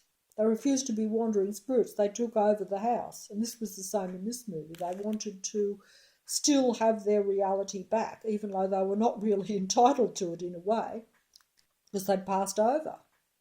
I don't know what happens, whether you have to wait your time or whether you're stuck or whatever, but that's as the story goes. If you if you take your own life in the reality, you can't get out of the reality, because you've denied and belittled what you were given. You've especially if you do it for a negative reason, or for a negative other spirit, as they did in The Innocents, like the girl did. By the way, I'm rambling and don't know what I'm talking about here. I really don't. I'm so sorry. But at any rate, the thing is that the risk the lady took, the governess took, she said that to the housekeeper, she's like, leave it alone. The children are happy. Yes, they're possessed, but they're still innocent children. She's like, no, they're not. I can't just let it stay like that. And she's like, it will end badly. It's a negative thing, maybe. And she's like, can it be a negative, bad thing to free the children from, this intrusion and take over their body and mind? Even though they're semi-happy with it, where can it lead to? Eventually it'll take them totally over. The children themselves won't exist. Their little spirit, or their little what they were meant to be and what they originally were, they will just be living totally precariously by these two adult negative demonic forces, if you like, because they come from they've become dark. They come from that. They're serving the God entity. They're serving the matrix. I'm incorporating it into the reality here, which I shouldn't do. But either way, a bit like The Exorcist, like, can it be a good thing? And of course, she's like, no, it can't be a good thing. Whereas the housekeeper's like, oh yeah, but it's a risk. She was aware that it was a risk, and it was a risk in the sense that what did happen in the movie. See, the solution was for people, if they're possessed, to face the reality. To face the reality that they're possessed, to face the reality that they've been taken over by a negative thing, to face that reality and to go back to their little child, go back to what they originally were, which has been largely taken over and suppressed. And they're frightened to do that because the dark possession, the same with the psychopath, it's a possession thing, but it's a protection. They've allowed it in because they've felt so bad at some point. They've felt alone, they've felt insecure, they've felt threatened. So they've allowed a powerful entity in to protect them, and it serves them for a while. It makes them feel good, makes them feel protected in many ways. It's false, it's not them. And eventually they get totally taken over because it is a negative thing. It is of the matrix because, you're meant to be who you are when you're in this earth. You're not meant to be mingling with other species, shall we say, other types. This is an interesting thing. This is something that I've come into realization in very recent times. It's a bit like I've said 1,000 times, or said in some of the videos, it is not, and there again, I'm going off onto another tangent now. But, cats are not meant to mingle with dogs or elephants. There's not meant to be a merging of species. It's not a natural thing. It limits. If you merge, you limit. You can be successful in merging sometimes with other things. You can entertain dark spirits. Sometimes it might appear to be beneficial in some ways, but it will always lessen what you are meant to be.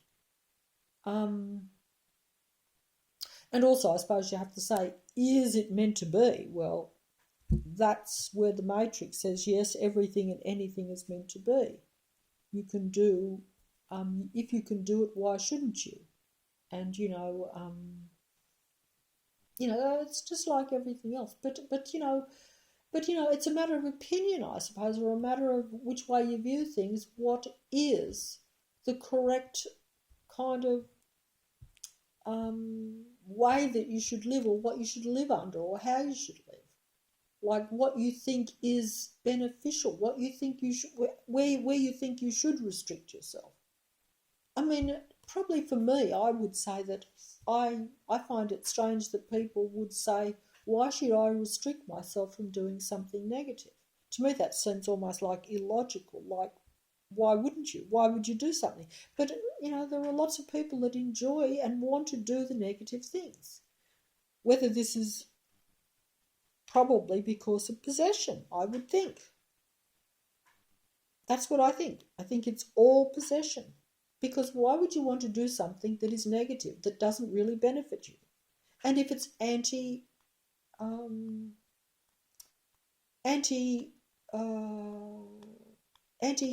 anti-life, because human is really all about frequency and vibration and life in a way, I would think. So, like you could say, well, I can do that. It might even make you feel powerful, but that is largely possession, I would now think myself. That's what I think, but I could be wrong. But I think it's not beneficial most of the time. But see, some people actually, they think it's a benefit because the spirit tells them that it's a benefit. It makes them feel powerful. Feeling powerful when you're really doing something negative is not powerful. Because in the matrix, you're meant to only do positive stuff that is real power. So you're deluded by the matrix into thinking if you do negative things that you are powerful. Yes, you are powerful, but you will bring about your own downfall. That's the trouble.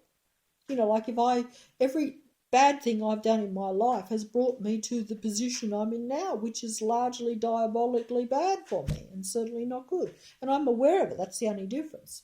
Even though some things have been big, some things have been small. But, if in the moment you think that it is going to better you and it makes you feel important, like all I'm trying to say is that as a human being, yes, we should really know what is a benefit and what is right or what is not right for us or not right for us. But we get confused by the matrix. We get told, no, look, that is what you thought was, that's why you notice over the years how they'll change things. what was right a few years ago is now wrong. And what was wrong a few years ago may now be right. This is because the Matrix has played with us and has changed the rules, has changed the way of looking at the reality, has changed your even your ability to say, oh, maybe that's not such a good thing. But then you say, why not? Because, it's all about, because you do have that freedom, you do have that choice. You can choose to jump off a cliff. Actually, in the Matrix, if they don't want you to, it will probably not be allowed. But you have certain. That's the interesting thing. Like, to me, the Matrix, because it is a negative frequency, it's okay to choose negative stuff, but it's not so okay to choose really positive stuff. And this is what we've just lost sight of because we don't realise we're in a Matrix. And we really think we're in this real world of competing with other human beings because it's all about competition. It's all about being better than someone else. But being better than someone else in the Matrix means it has to be at a material level or doing something negative or participating. It's never about what the real reality is.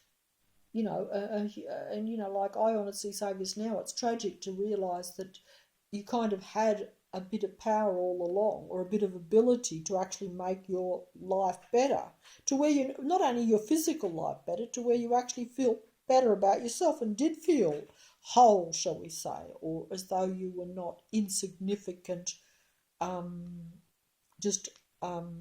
mind control slave of a world.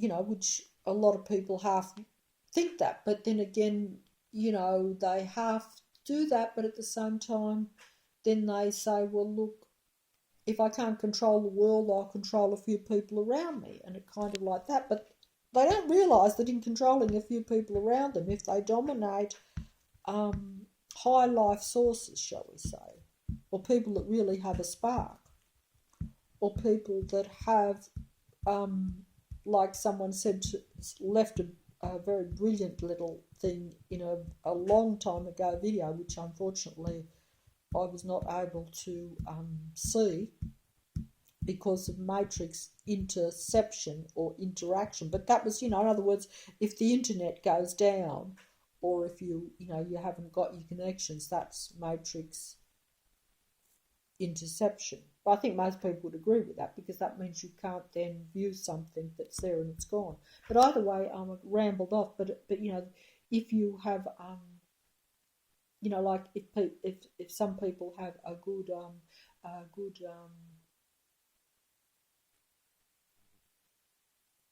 some people are of good spirit and good mind and good feeling, and they have a good and they're connecting with the Matrix really well because we're all connected to the Matrix anyway.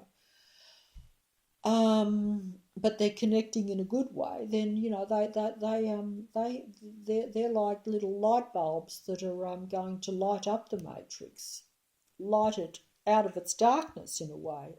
But if those main sources that have the most potential are interacting with the negative, possessed, taken over beings of the Matrix that actually like, in other words, like a personal relationship. Like if you're married to you're married and your mate is of the negative, possessed variety, shall we say,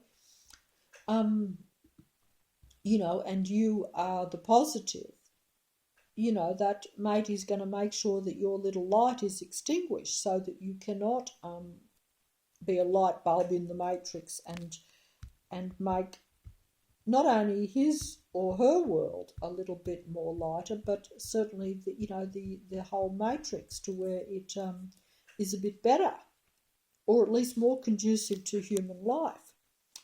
If you want to look at it that way, I put it pretty extreme here, but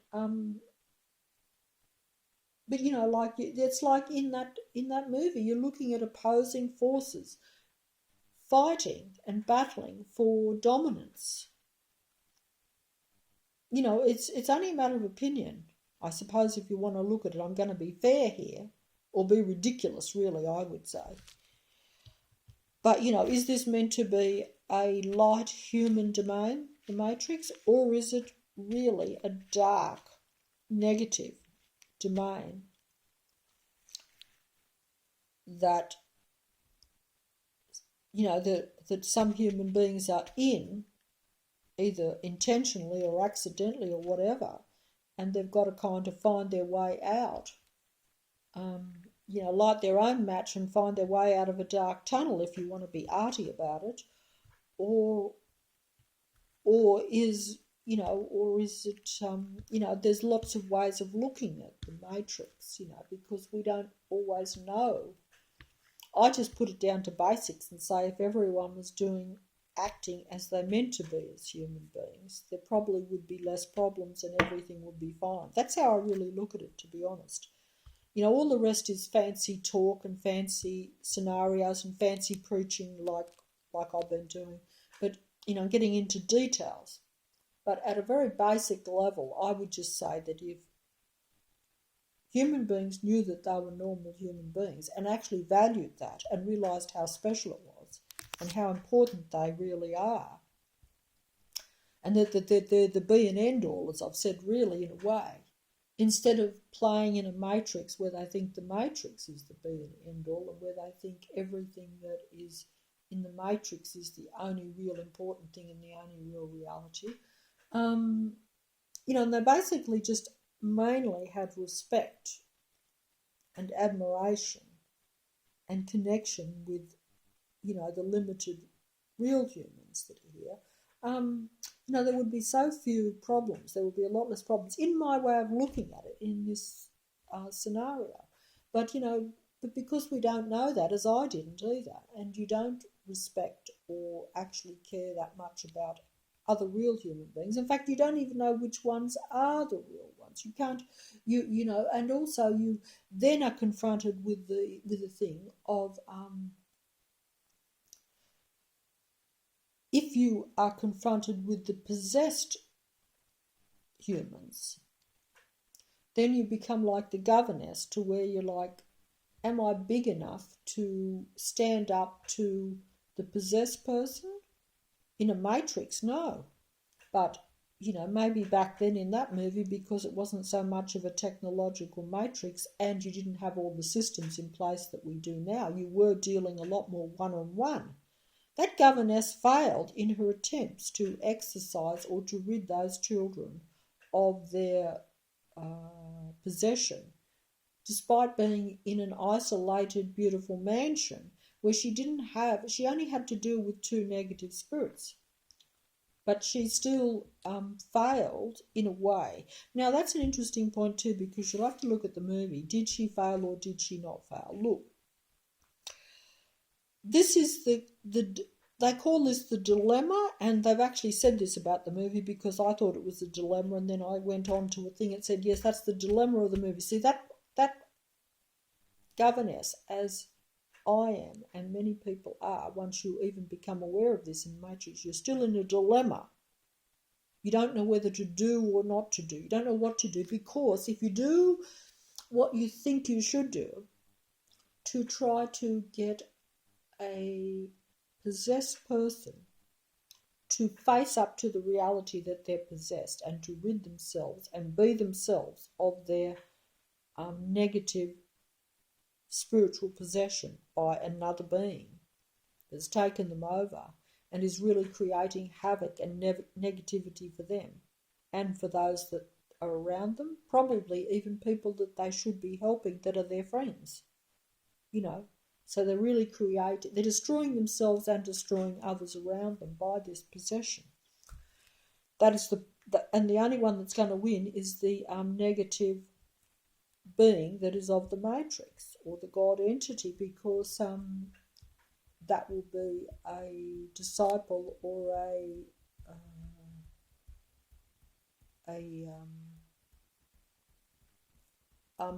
you're a disciple or I'm trying to find another word, but a follower or a believer in the negative matrix and the God, and has also really been taken over by that, or is just naturally of that being or that matrix, because as I said before, you can have different species, so it's different, but are humans meant to be the dominant species on Earth? We always thought so, but we're not. And it's kind of strange to realise that, or to even speculate on it. To some people it would not even be a possibility.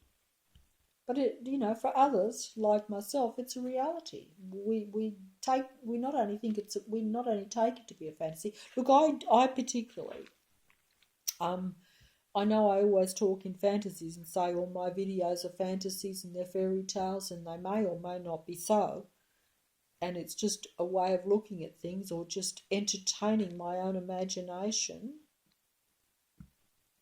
Truth is seldom understood by any except those that have imagination. But I don't even see it as imagination. I see it as looking around me. I just interpret it that way. See, that's my interpretation of what I see around me.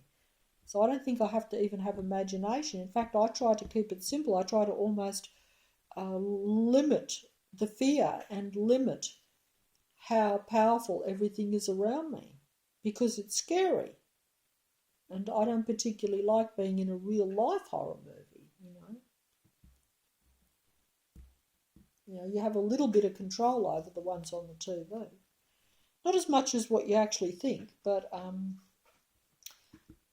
you don't see it as, quite as in your face. You can turn the volume up and down to, or at least at this time you can still control the volume, By that I mean that it's a matrix. So, the more you give over to negativity, the less control you have over the reality, as we are seeing now. The reality slips from the real human and it becomes totally taken over by that which is not human, or not there for your benefit. And certainly not there for you to be comfortable and content in the reality.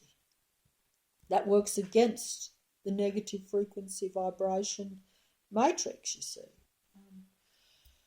Oh dear. Making these videos is low frequency too, because there's stress involved, whereas it shouldn't be like that, you see.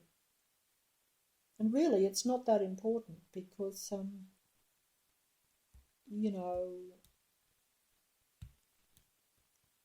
videos even are of the matrix, so they're not going to change that much.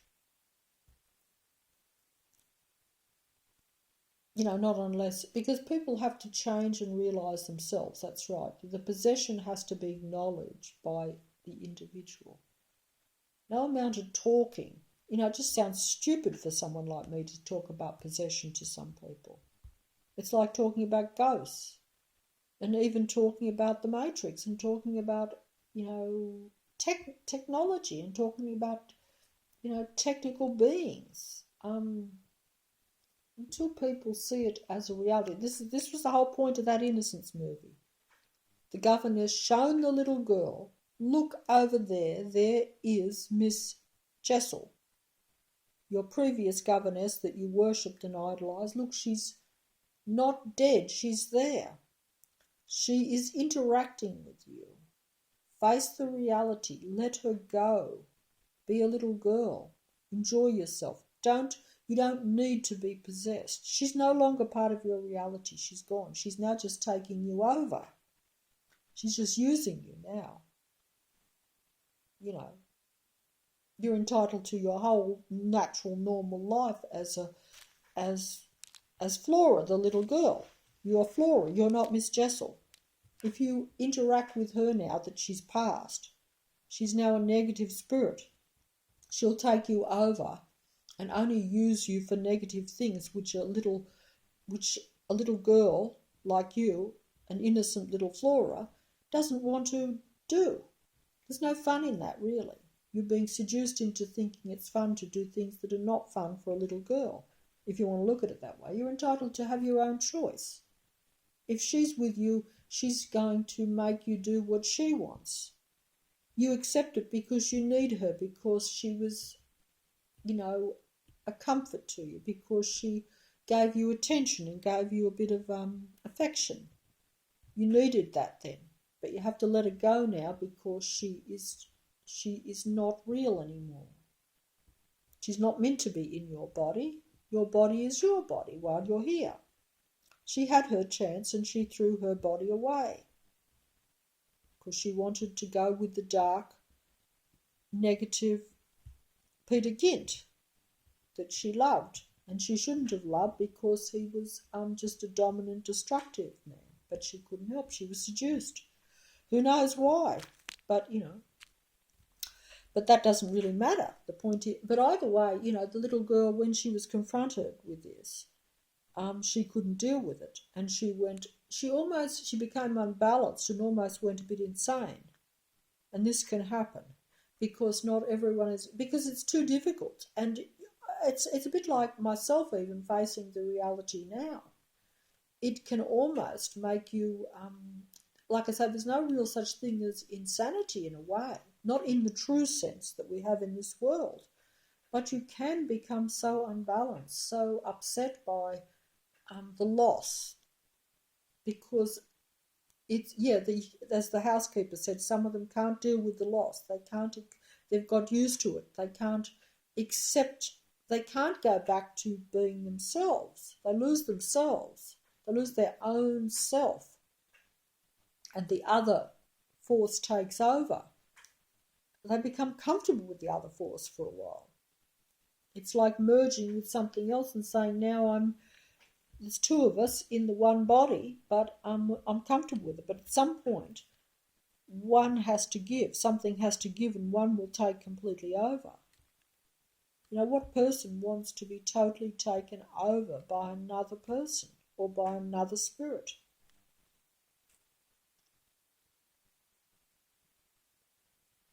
That can happen. Is it a good thing? Is it a desirable thing? Well, if it's seduced and slow, you're being really tricked. But either way, I'm not putting this very well, but the little girl, when she was faced with it, she couldn't deal with it. Cognitive dissonance comes in and no, I can't see the spirit, it's not there, and she went hysterical and went almost crazy. But possibly over time, that's why the woman, it's debatable whether the governess was successful or not. She drove her what you would call almost like insane, but it's possible that eventually the spirit probably might have left. But either way, she was taken from her connection to the other dark spirit, even the lady, because there was separation, because she had to be taken away. So it was possible that the little girl might have eventually recovered. But of course, for a period of time, she would be very unhappy, very disturbed. That's why the housekeeper said, what have you done to the little girl? She was a happy little girl, even though she was possessed, and now she's hysterical and screaming and can't deal with reality or anything. She's gone off a nut, you could say. But she might well, as the governor said, might well have been the only thing that saved her. But, it was open to debate. You never shown that because the film doesn't go into the future. But either way, it didn't work out as easy as what the housekeeper thought, or the governess thought. She didn't get the little girl. The little girl, she had lost her connection with the little girl. Little girl hated her for trying to separate her from her possession. She's like, you can't separate me from that lady, from that woman that I have chosen to allow to be possessed by. I hate you for exposing it, for trying to do it. And yet before that, she liked the governess. She wanted to be friends. But you see, that's why I say it's a battle of powers. It's a battle of possession in a way. And but either way, with the boy, with Miles, the boy who was a little bit older, he had the really powerful spirit of the man inside of him. he was really strong because he had taken over the woman and seduced her. Now, she did actually convince the boy to see the spirit and to rid himself of possession. She was successful, but unfortunately it cost the boy his earthly life, because the dark spirit, the possession, would not allow that boy to, he'd taken over so much that he wouldn't allow that boy to actually live, to actually survive. The shock was too much for the boy, and the spirit, the possession had been too powerful. So this is, I'm not putting this very well, and I should really delete the video because I only half understand it. But the point is, I think that there is a danger.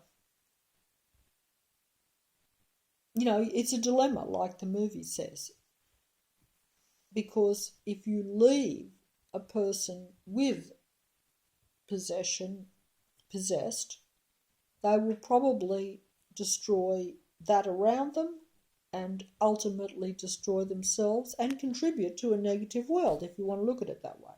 Negative reality or a negative environment, even if it's only in their own castle or their own mansion or their own home or their own locality or whatever.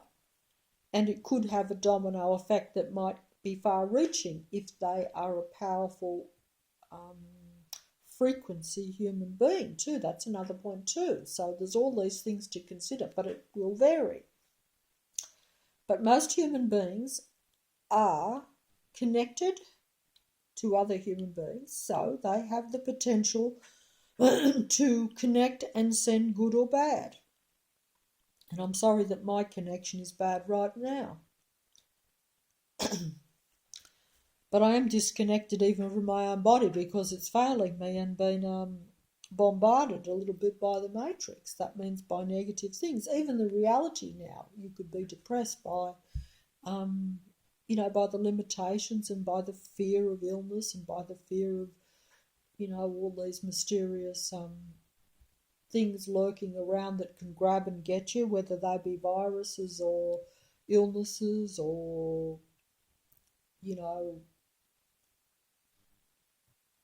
or lack of, or, even now, I think at the present time it would be very difficult as a human being to find another human being. And if you were saying, look, I think I shall, like most human beings, look for a mate and all this sort of thing, you might not actually be able to unite with that mate at the present time, and you certainly wouldn't be able to be married or anything. So it's kind of, at least you'd have to find very resources to even do what human beings normally do naturally, which should be a benefit. Doesn't always work out as a benefit, no, because you could mate up with a possessed person, and that's a high probability in today's reality of the matrix, because we're in the end times of this matrix reality, to where there is less choice, to where there is less real humans that are not possessed or not taken over by the technology or not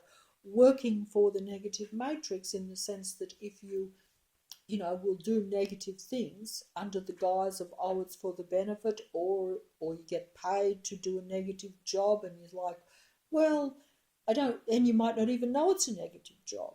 You could be building something that will not be a benefit for yourself or for humanity in the future, but you might not know that. You might think you're doing a good job. There's all these sorts of things, because it's a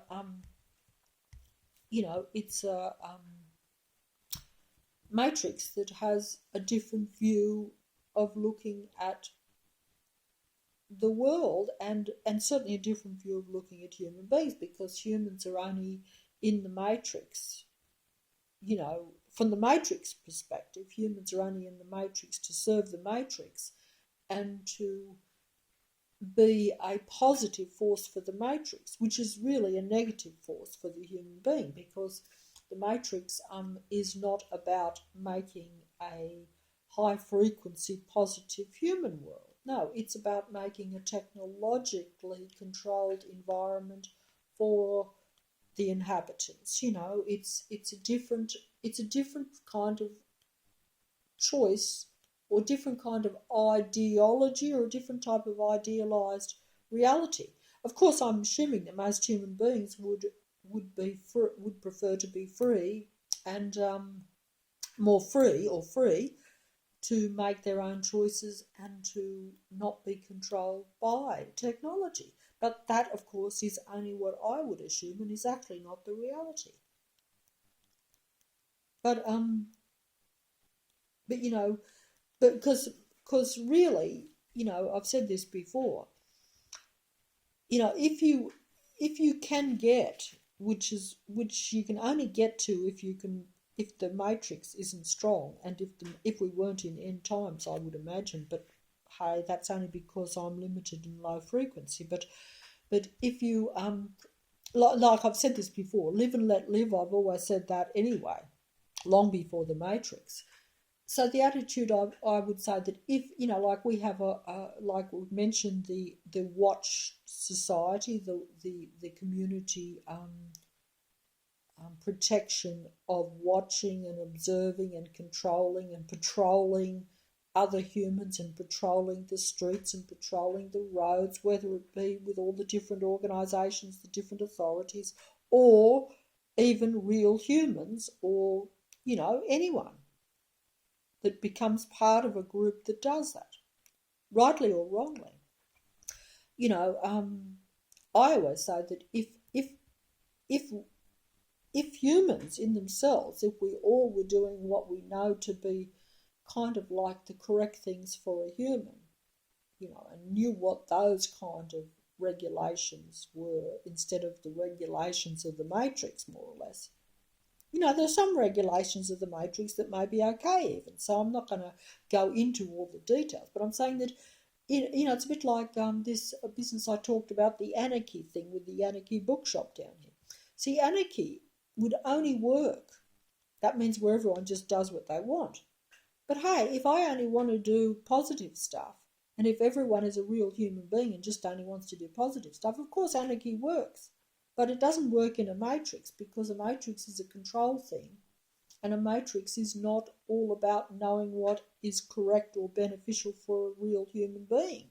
Because for one thing, you're not dealing always with real human beings. You're dealing with possessed people, you're dealing with psychopathic people, and you're dealing with beings and powerful demigods, and those that even control demigods, which was my, obviously maybe someone was telling me that I leave out the most powerful in the matrix, because I don't fully know what the most powerful is. I put it at only certain levels,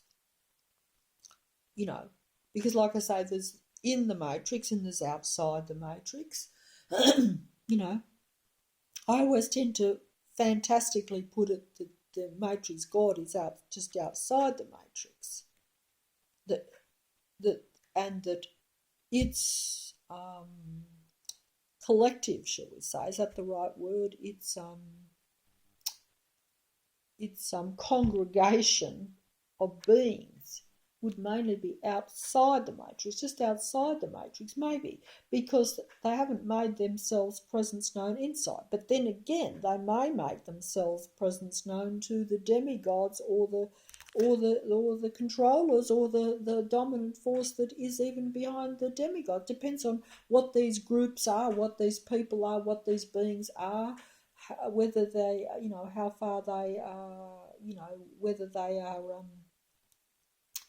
they would be technical more in nature. There would be a merging of technology, because it is a technical matrix. That is their home. That is their material. That is their comfort zone. Natural, normal human beings is not a comfort zone for them. But for whatever reason, because there's still a frequency and spiritual attitude, and I like to be fancy here, the humans are still in it, and still part of it, and a vital part of it, and are used because they make the matrix come alive, and that way real humans keep playing. Otherwise, humans would see it for the dead technical reality that it kind of is, that it's not really their world, that they are seduced by, possessed, that there are negative spirits around, but they're seduced by them. They don't see them as dead technology, just as the children didn't see the man and the woman that were once alive. They didn't realise they were possessed by dead spirits, dead people. They believed they were still alive. They knew they were dead really, but they had allowed their mind to be in that thing where it doesn't matter. That's a possession where you lose, the cognitive dissonance comes big in. Instead of being clear on what is correct and what is meant to be your reality. We're two children. We're Flora and Miles. We're meant to be playing as two children, having a good time. We're not meant to be two children possessed by two negative adults that are playing their game, their adult game.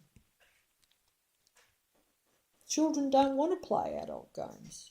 Children don't mind of course, need parents and need other humans, adult humans around them and like to interact with them. But they don't want them in their body. They don't want them totally taken over. They merely want to learn from them and get a bit of, advice from them and hopefully, if they're unlucky, they'll have even, because while those two were alive, they were a negative influence on the children. They corrupted the children. That's in the words of the governor. She said, she said to the housekeeper, she said, you knew what was going on. You knew that Peter Gint and Mary Jessel, the governess and the master of the house, were interacting with the children at a negative level. You thought it was okay, you let it go. She said, well, she couldn't help. She said she couldn't stop it. It wasn't her position, which was true. But at the same time, she said, but what was wrong with it? They did good things for the children. They showed the children. They played with the children. They taught the children things. That's why the children loved them and worshipped them. But as the governess said, they also corrupted them. They changed them. They showed them adult things. They let them play children things too and learnt them things which were good for children. But they corrupted them. They were making the children into semi-adults as well as children when they were still children. So they were corrupting them. They were changing them. They were setting them up for the possession that took place after they had passed over, because when they died, they had no trouble possessing the children because the children were already used to adult things.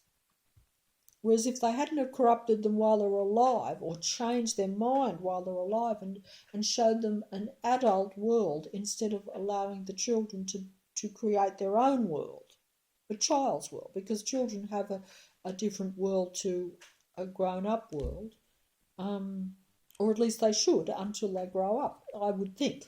That was what the film showed anyway, So they had already conditioned, as the Matrix conditions me and has done for a lifetime. I have been corrupted by the Matrix. I've been seduced by the Matrix. I have believed that what the Matrix has shown me is real. I have mistook things to be real that were real, but not what I thought them to be, which really means they're not real in a way. Because if you think something is something that it really isn't, you have been tricked. You have been your reality has been messed with, and that's what it is to be a human in a matrix. But to take on possession or to presume that you can exercise or push a powerful spirit out of someone's body is a big risk, a big dilemma. The governess thought it was worth it under any circumstances because she thought to be possessed was worse than death.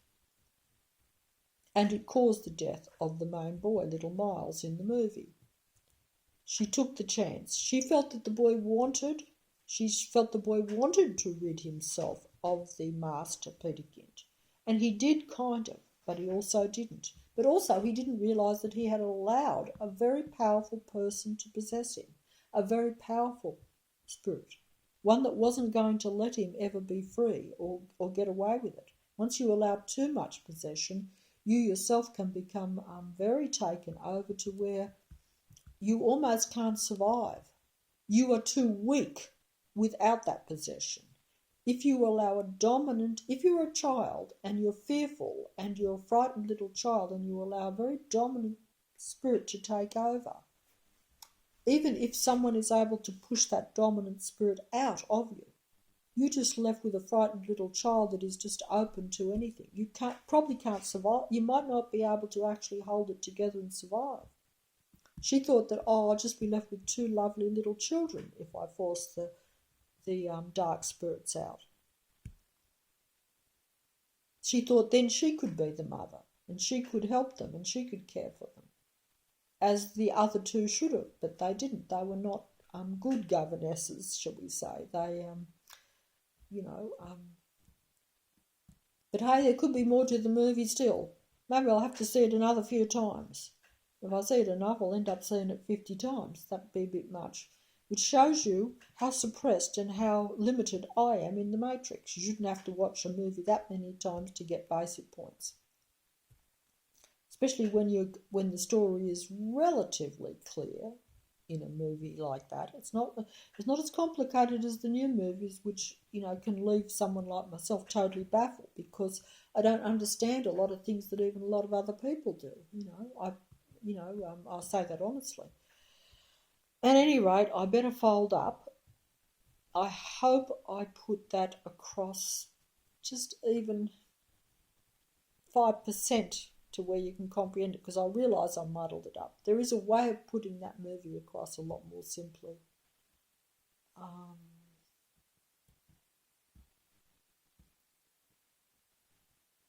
And even I still think there's still more to it, even having seen that movie now.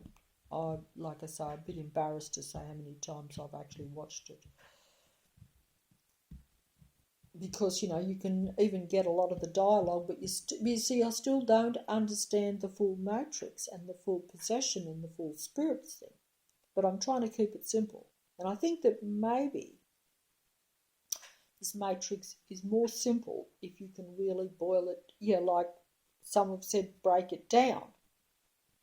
Unfortunately, I couldn't get to those things to where I could break it down. So I have to just keep going with my own thing until I can get more information. But with me, I get information, and if it fits, if it rings true, I will say that's possible for me to add to my fairy tale, and maybe I will think that fairy tale is real. That's how I do it, but I will have to see it in reality. And it's very hard to prove things in reality. Like I say, but I have seen some of that innocence in reality. Most of the stuff I talk about, I don't see it all in reality, but I see enough of it in each thing I talk about to know that there's validity to it. Whether I'm correct in saying what we really should do or how everything totally works is open to question or debate or whatever, or how you look at things. I don't know. But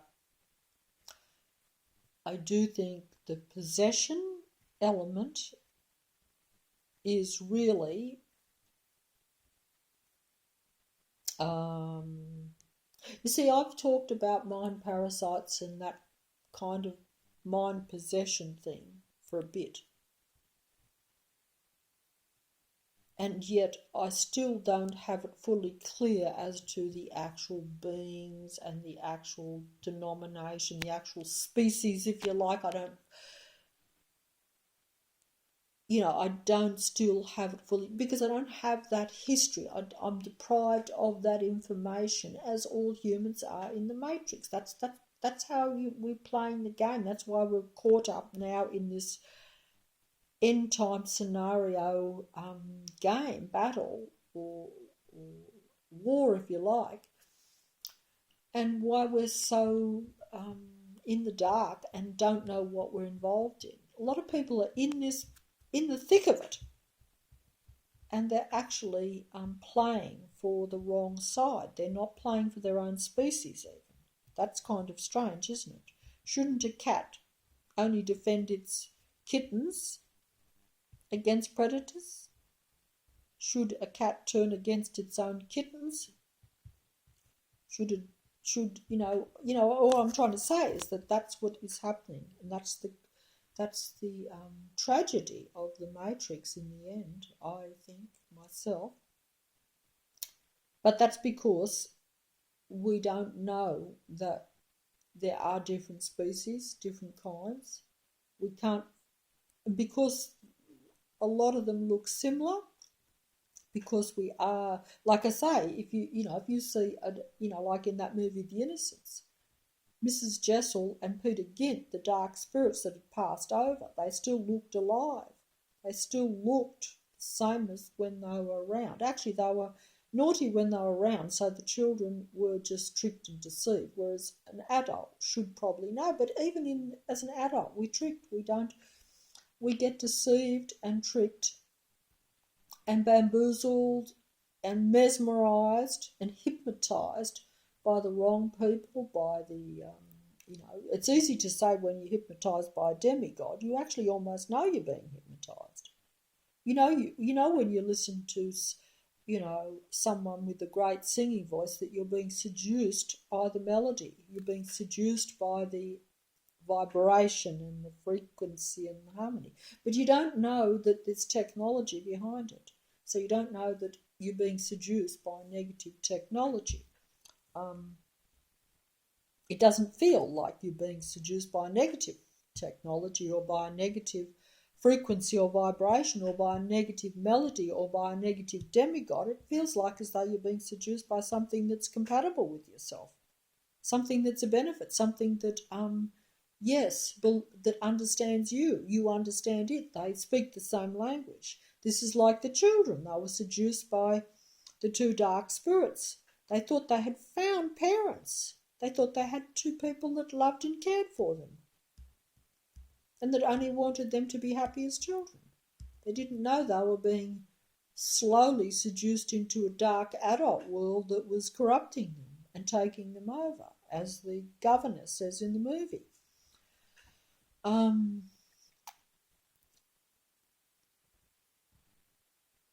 And that's the trick of the Matrix and the trick of even your environment. Even if I talk about the Matrix, that implies the whole world. But each little part of the Matrix is the world, because like I say, my Matrix is really only what's around me, what I deal with. You deal with negative forces, you deal with possession. You have to fight even your own takeover by negative emotions, because the Matrix is continually trying to put you out of balance. That way you can't cope with the negatively possessed people either, because the Matrix vibration of its negative technology, which is usually through sound and vibration and deception and intimidation, attacks physically, mentally, psychologically, and they will use real humans, which for me is the real tragedy of the Matrix, is that the real humans, which are really your only support in the Matrix now, and they're in limited number, especially those that are not possessed, but even those that are possessed, you're meant to try to unpossess them like the governess did, rightly or wrongly. But the dilemma is that you are at risk of losing. You are at risk. If you have a loved one who is possessed, you are at risk of losing that loved one to the Matrix, or losing that person in the Matrix. And then if they lose their life, like little Miles did, to where he died, she exercised the demonic dark Peter Gint's spirit, the dead person that had passed over, that had took over. She exercised that. She pushed it out, but it cost the boy his life. He could not sustain himself without that spirit. The spirit was too powerful. The spirit could hurt him, even in leaving, I would think. It killed him. He wouldn't let her have him. And there's probably even more to the movie than what just occurred to me now when I'm talking, that there's probably even more to the movie. Because I think that governess in the movie also, see, she was a very spiritual person. She knew what was correct and what wasn't. She had clear guidelines as to what she thought was good or not good, what was a benefit or what wasn't. She was that was emphasized in the movie. She was a parson's daughter.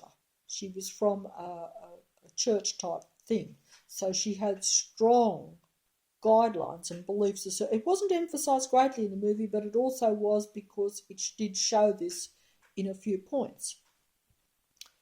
Even though most of the housekeeper also was, basically a good person and liked the children and all the rest of it, but she still was more free in her attitude. Oh, it's okay, you're best to leave them as they are. They're not as cognitive dissonance, and it's too dangerous. She actually said it, and she was correct in saying perhaps it's too dangerous to try to force the possession out, because perhaps the children won't be able to cope with it. And that was certainly true of the little girl. She could not deal with the loss. It was like a loss. It was like, you've killed my parent again.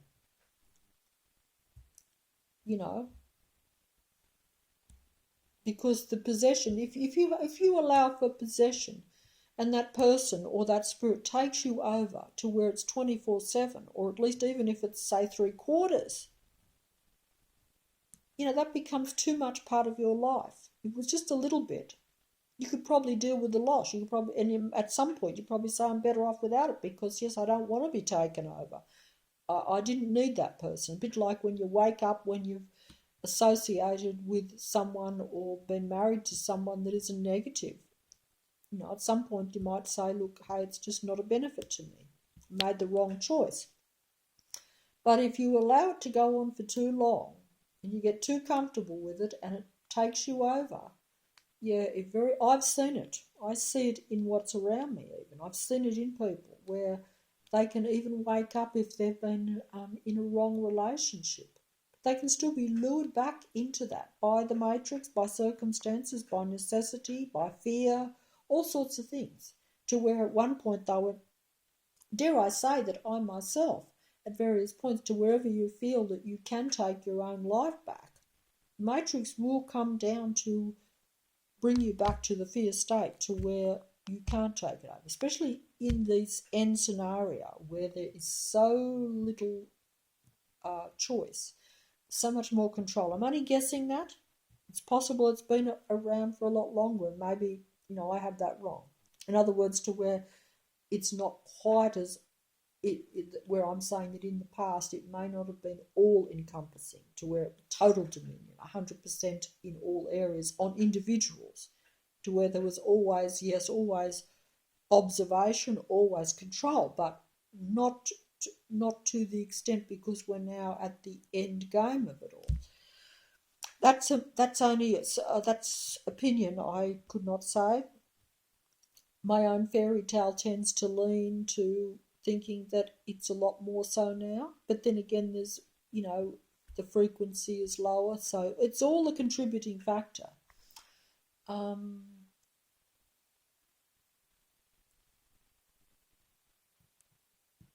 And there could be other elements too, because,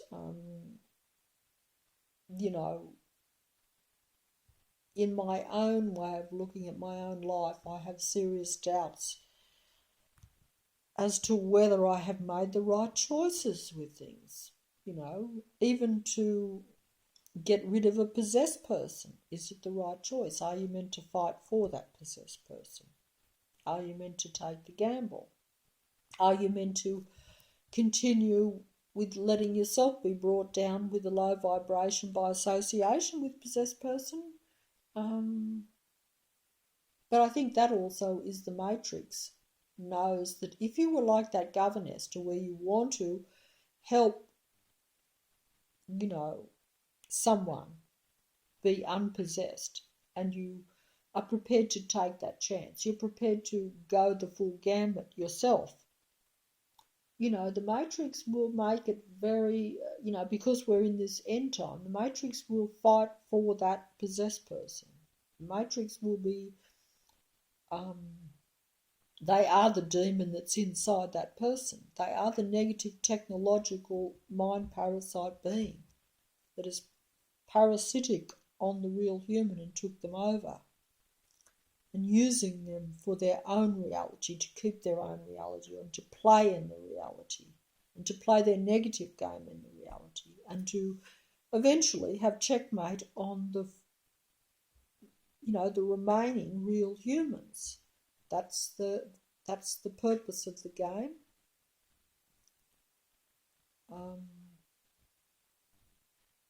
And the reasons for that, well, you have to go back to the beginning, and that's another story. So I better fold up now because I think I've rambled on too long, and I don't think I put I think I would only apologise and say, and I mean this seriously because I like the movie so much and think it has so much validity to say about things. I'm actually disappointed, and I shouldn't do this because this is the Matrix too. I should say, hey, well, I bungled up the video, but those that listen understand and don't care, so it's okay. And I hope that's the case. But, I am disappointed in a funny kind of way, even though I know the videos mean nothing. It's all the Matrix and fake reality anyway, especially to the people that I do it to. But there could be some, like myself, that still have areas where we're not sure. And you might know 90% more than me about something, but I might just hit on something. I hope that I just hit on something that you might have missed that might be a little benefit to keeping you playing successfully in the Matrix, for it not being quite as negative as what it is.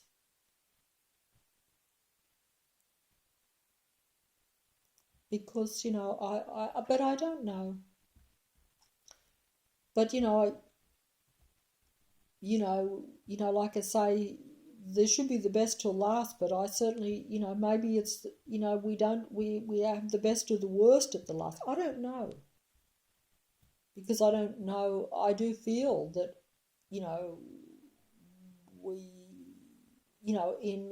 the Matrix does seem to have such an upper hand in my way of looking at it.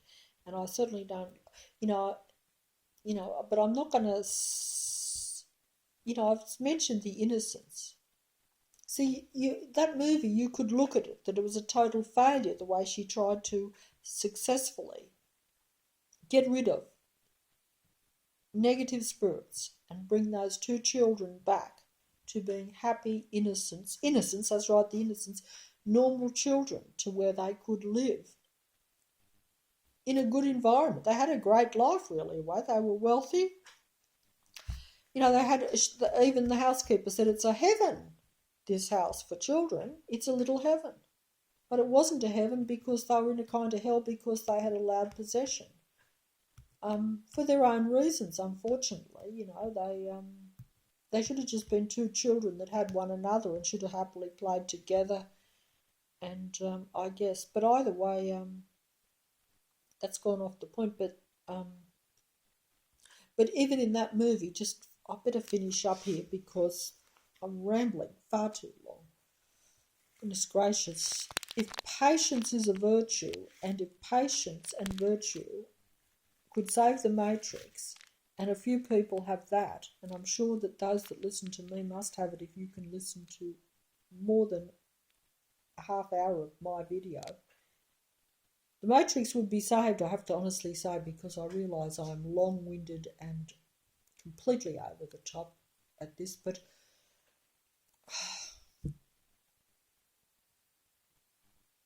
yeah, it's a matter of opinion still, even though, and I only do this as a kind of hopeful point to the Matrix, because like in the end of that movie, the housekeeper essentially, Flora and Miles, Flora the little girl, faced the negative demonic force of the Miss Jessel, the woman that she thought was like her mother and cared for her.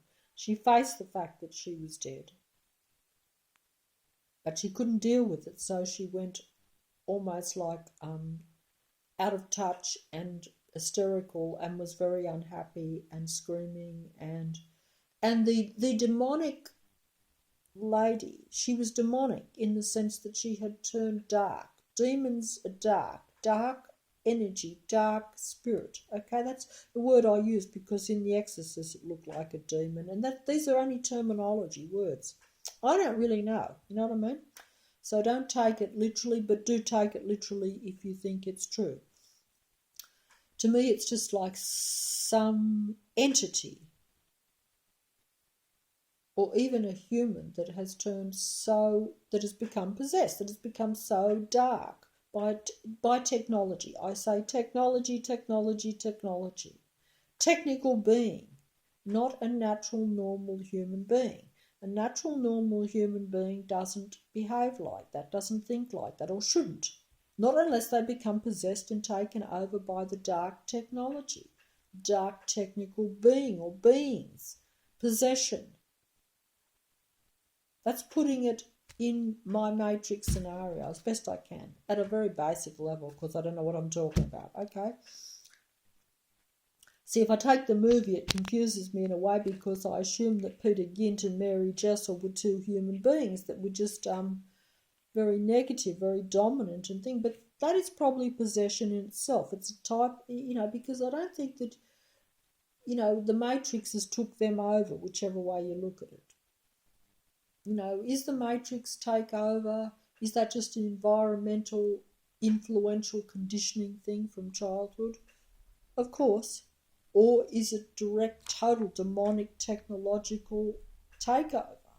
I don't know what I'm talking about here. I'm saying there's the two possibilities. Whichever way you look at it, they turn away from being a healthy, self-loving and other human protecting and liking human being. They go against their own kind and they go against themselves. The minute you loathe yourself, or you allow possession, or you don't like yourself too much, which is what happens to most of us, you then also go against your own kind, other human beings. Because, the old saying that we've all heard 1,000 times actually is probably true. If you don't love yourself, you're probably never really going to be able to love someone else properly. You have to have a little bit of... a little bit in yourself first before you can really, and that's been true of so many of us, really. We get conditioned by the Matrix to actually, as some people have said to me, to loathe yourself, and then it's very hard to, then you will probably much more likely love someone else that appears to be dominant, confident, and much more of the Matrix in a way.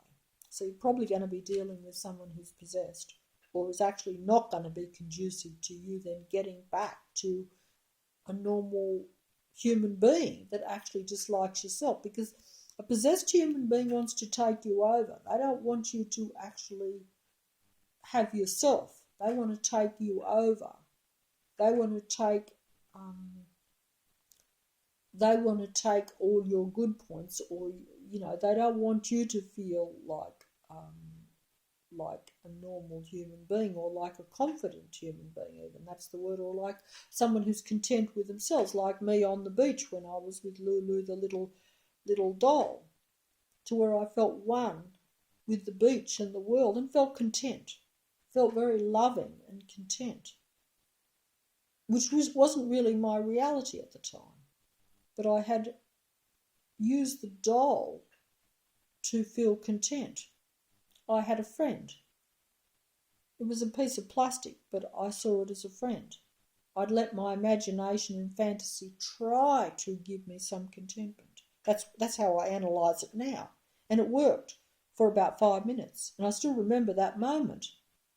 I still remember that 5-10 minutes, or that period of time when I was standing on that idyllic beach, that I was not alone, and that I had a friend. It wasn't a real friend. It wasn't another human being. It wasn't like a governess or a carer or a parent. No, it wasn't. In fact, that's why the Matrix took the doll very soon after, and the parents and the those around me contributed to that because it was delusion. But I was trying to override the Matrix as a child in that moment. And I only successfully did it for a short, brief time. That's how powerful the Matrix is.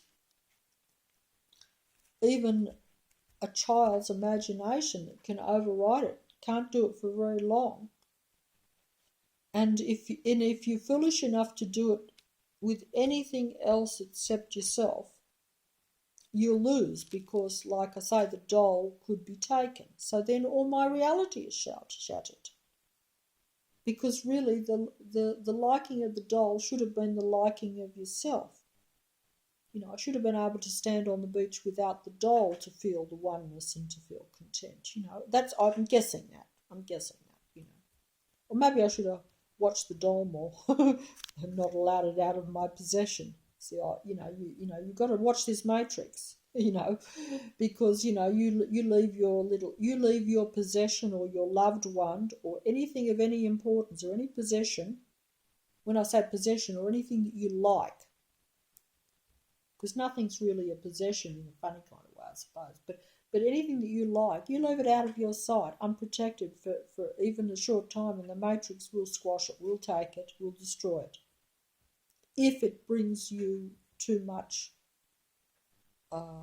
like I say, self oneness to where you feel good and whole in yourself, if you want to look at it that way. I'm trying to put it as best I can, but I can only remember the moment, so I'm trying to express it in a word, and I haven't experienced it since, but it showed you that it did show me, and obviously it left a vast imprint on my mind, or impact on my mind, because the fact that I remember it, 50 years later, 60 years, 50 whatever years later, because I was a child, I can't remember how old, shows you that I realised that, and I realised most of my life that it was how I was meant to feel all the time. So it's pathetical that you only feel kind of satisfied for half an hour out of a lifetime or something. That's not how human beings are meant to live, I wouldn't think. But it's how we do live in a matrix and in this earth, and some of it's, like I say, our own making in many ways, but that's because we don't know that we make our own reality by our actions and our choices and how we think about everything. And we also don't realise that everything is, that there's a lot of possible possession and negative forces around us. We don't know that. We just think, most of the time we think most people are relatively normal, a little bit of positive, a little bit of negative, but not too much in the red, shall we say. Whereas in reality, that's often not the case, and particularly at particular times. And this is certainly the case at this given time, because we are at an end kind of scenario, shall we say, and even if we weren't, it would still be a very negative, difficult time. And and some people would say, even if it's not meant to be a closure, for it to go on negatively at the lowest level is not really what most humans would want to be living in. Not for an extended period of time. It would be, you'd have to be conditioned to living at such a low level. But, of course, we are forced into that to some extent. The beaches are all closed at the moment, so I wouldn't have much hope of standing on that beach with Lulu the Archon Spirit doll, whether it's good, bad, or in between, would I? Because the beach would be closed. I'd have to find a different idyllic scenario to even have my brief moment of ecstasy or whatever you want to call it, which is interesting, you know. But at any rate, like I say, I'll finish up. I might talk about the innocence a bit more, but to be honest, I have talked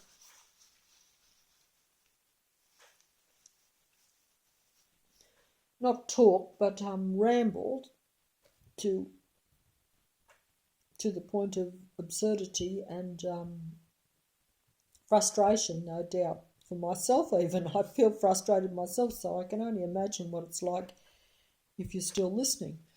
But, you know, I really did just want to make a clear point about the end of the innocence. There's probably other points I've missed because I keep going off it, and I should actually have clear points about it.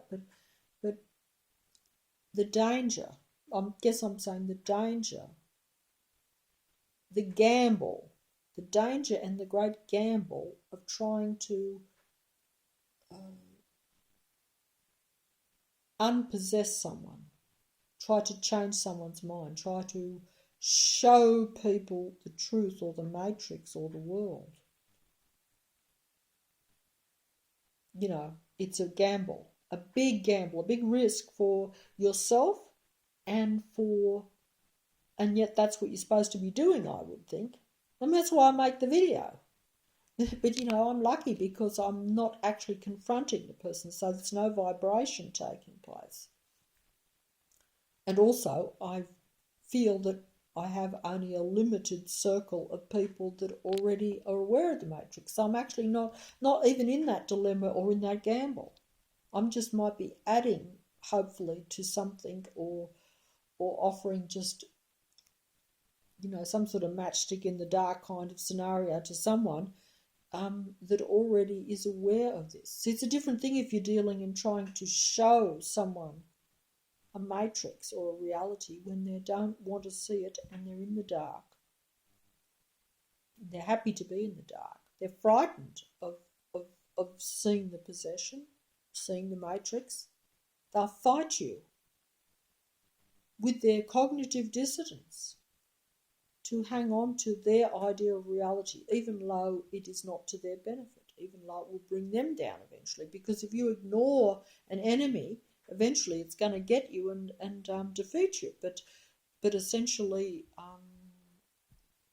you know, they want, you know, you want to keep that comfort zone. You want to hang on to the illusion. You don't want to realise the terrible situation you're in. It does create fear. People don't want to be in fear. I don't want to be in fear. You know, I am. But, you know, I wasn't given really a choice. Not unless the Matrix was trying to unpossess me and show me the reality and is doing me a secret favour. Well, that could well be the case. I do hope that's the case. It certainly doesn't feel like it.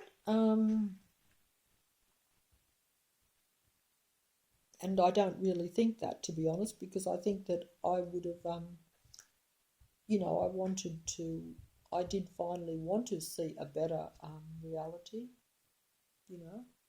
I did start to value the freedom, which now seems to be totally taken and eluding me and actually the whole Matrix world at the present time, so I don't know. But like I say, even in the end of that movie, it is like she appeared to lose in a way. Like the governess appeared to lose because she lost little Miles. He died in this reality. He faced the dark prince, the dark demon, the dark spirit of the fellow that possessed him. He faced the fact that he was dead, but that he really was still kind of, that he had brought him into his reality. She said, because her attitude was, if you just say their name, look at them, see they're in front of you, because they were in half cognitive dissonance and half denial. They were entertaining and allowing possession, but they were not fully conscious of it. They thought it was just a fun game. They didn't realise how dangerous it was. because they were children, I suppose, but also they, like I say, it's complicated because they probably half enjoyed it and they didn't see any harm. They knew it had to be kept a secret though. See, so they knew there was something wrong because they couldn't tell anyone. They couldn't actually speak to them, or they had to do it all in secret behind the real people around them. So they knew that they were playing a secret game, but they didn't care because they didn't want to lose these two spirits, these two people. So yeah, they were half aware of that, but they didn't fully face it. But anyway, when they were both forced with facing it, the little boy died in this reality. The woman, the governess, could not believe that really. She was shocked because she hoped for them both to face reality, like the Matrix, deal with it, and then live like normal people in the reality. Accept it, let it go, get rid of, not entertain the demonic forces, force it out and become the real little Flora and Miles again. Because there was still some of them in them. They were not totally taken over. And she thought if they faced that, they could do that, and that they would both then live their life out in the reality as two children and grow into adulthood. She probably also, because she was a very religious, spiritual woman, which was shown in the movie but not overly emphasised, from that point of view, the little girl did live on. She survived. It's just that she became crazy and upset and had to be taken away because she was like hysterical, and the woman that was possessing her was fighting for possession. She was fighting. Once she'd faced it, the little girl then had the battle of fighting and getting rid of her. These possessed spirits are very reluctant to leave once they take hold. They will fight for grim life, and strangely enough, they will fight for grim life to stay in the body, to stay in the person's body. Like if I'm possessed now, the dark spirit will fight to stay in my body. But I also, if I have entertained that spirit, if I have been seduced by it, if I have loved it, liked it, worshipped it as the children did, these two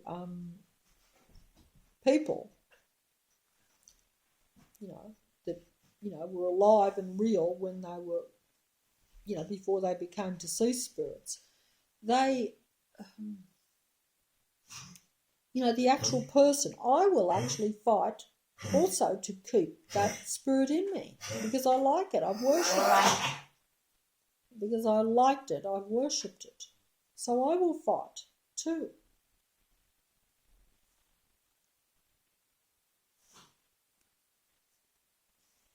I will fight those that try to expose that spirit. I will fight those that try to expose the Matrix or the Matrix God and its minions. I will fight those that are trying to help me. Those that actually just want me to be back to me. I will say, I am the dark spirit as much as myself. We are one almost. Becomes like that, I would think. And at some point it becomes the dominant force. The person needs it for protection and they see it as their own. They don't see it as an alien force or a negative spirit. They see it as themselves. That's total possession. Their own little spirit is crushed.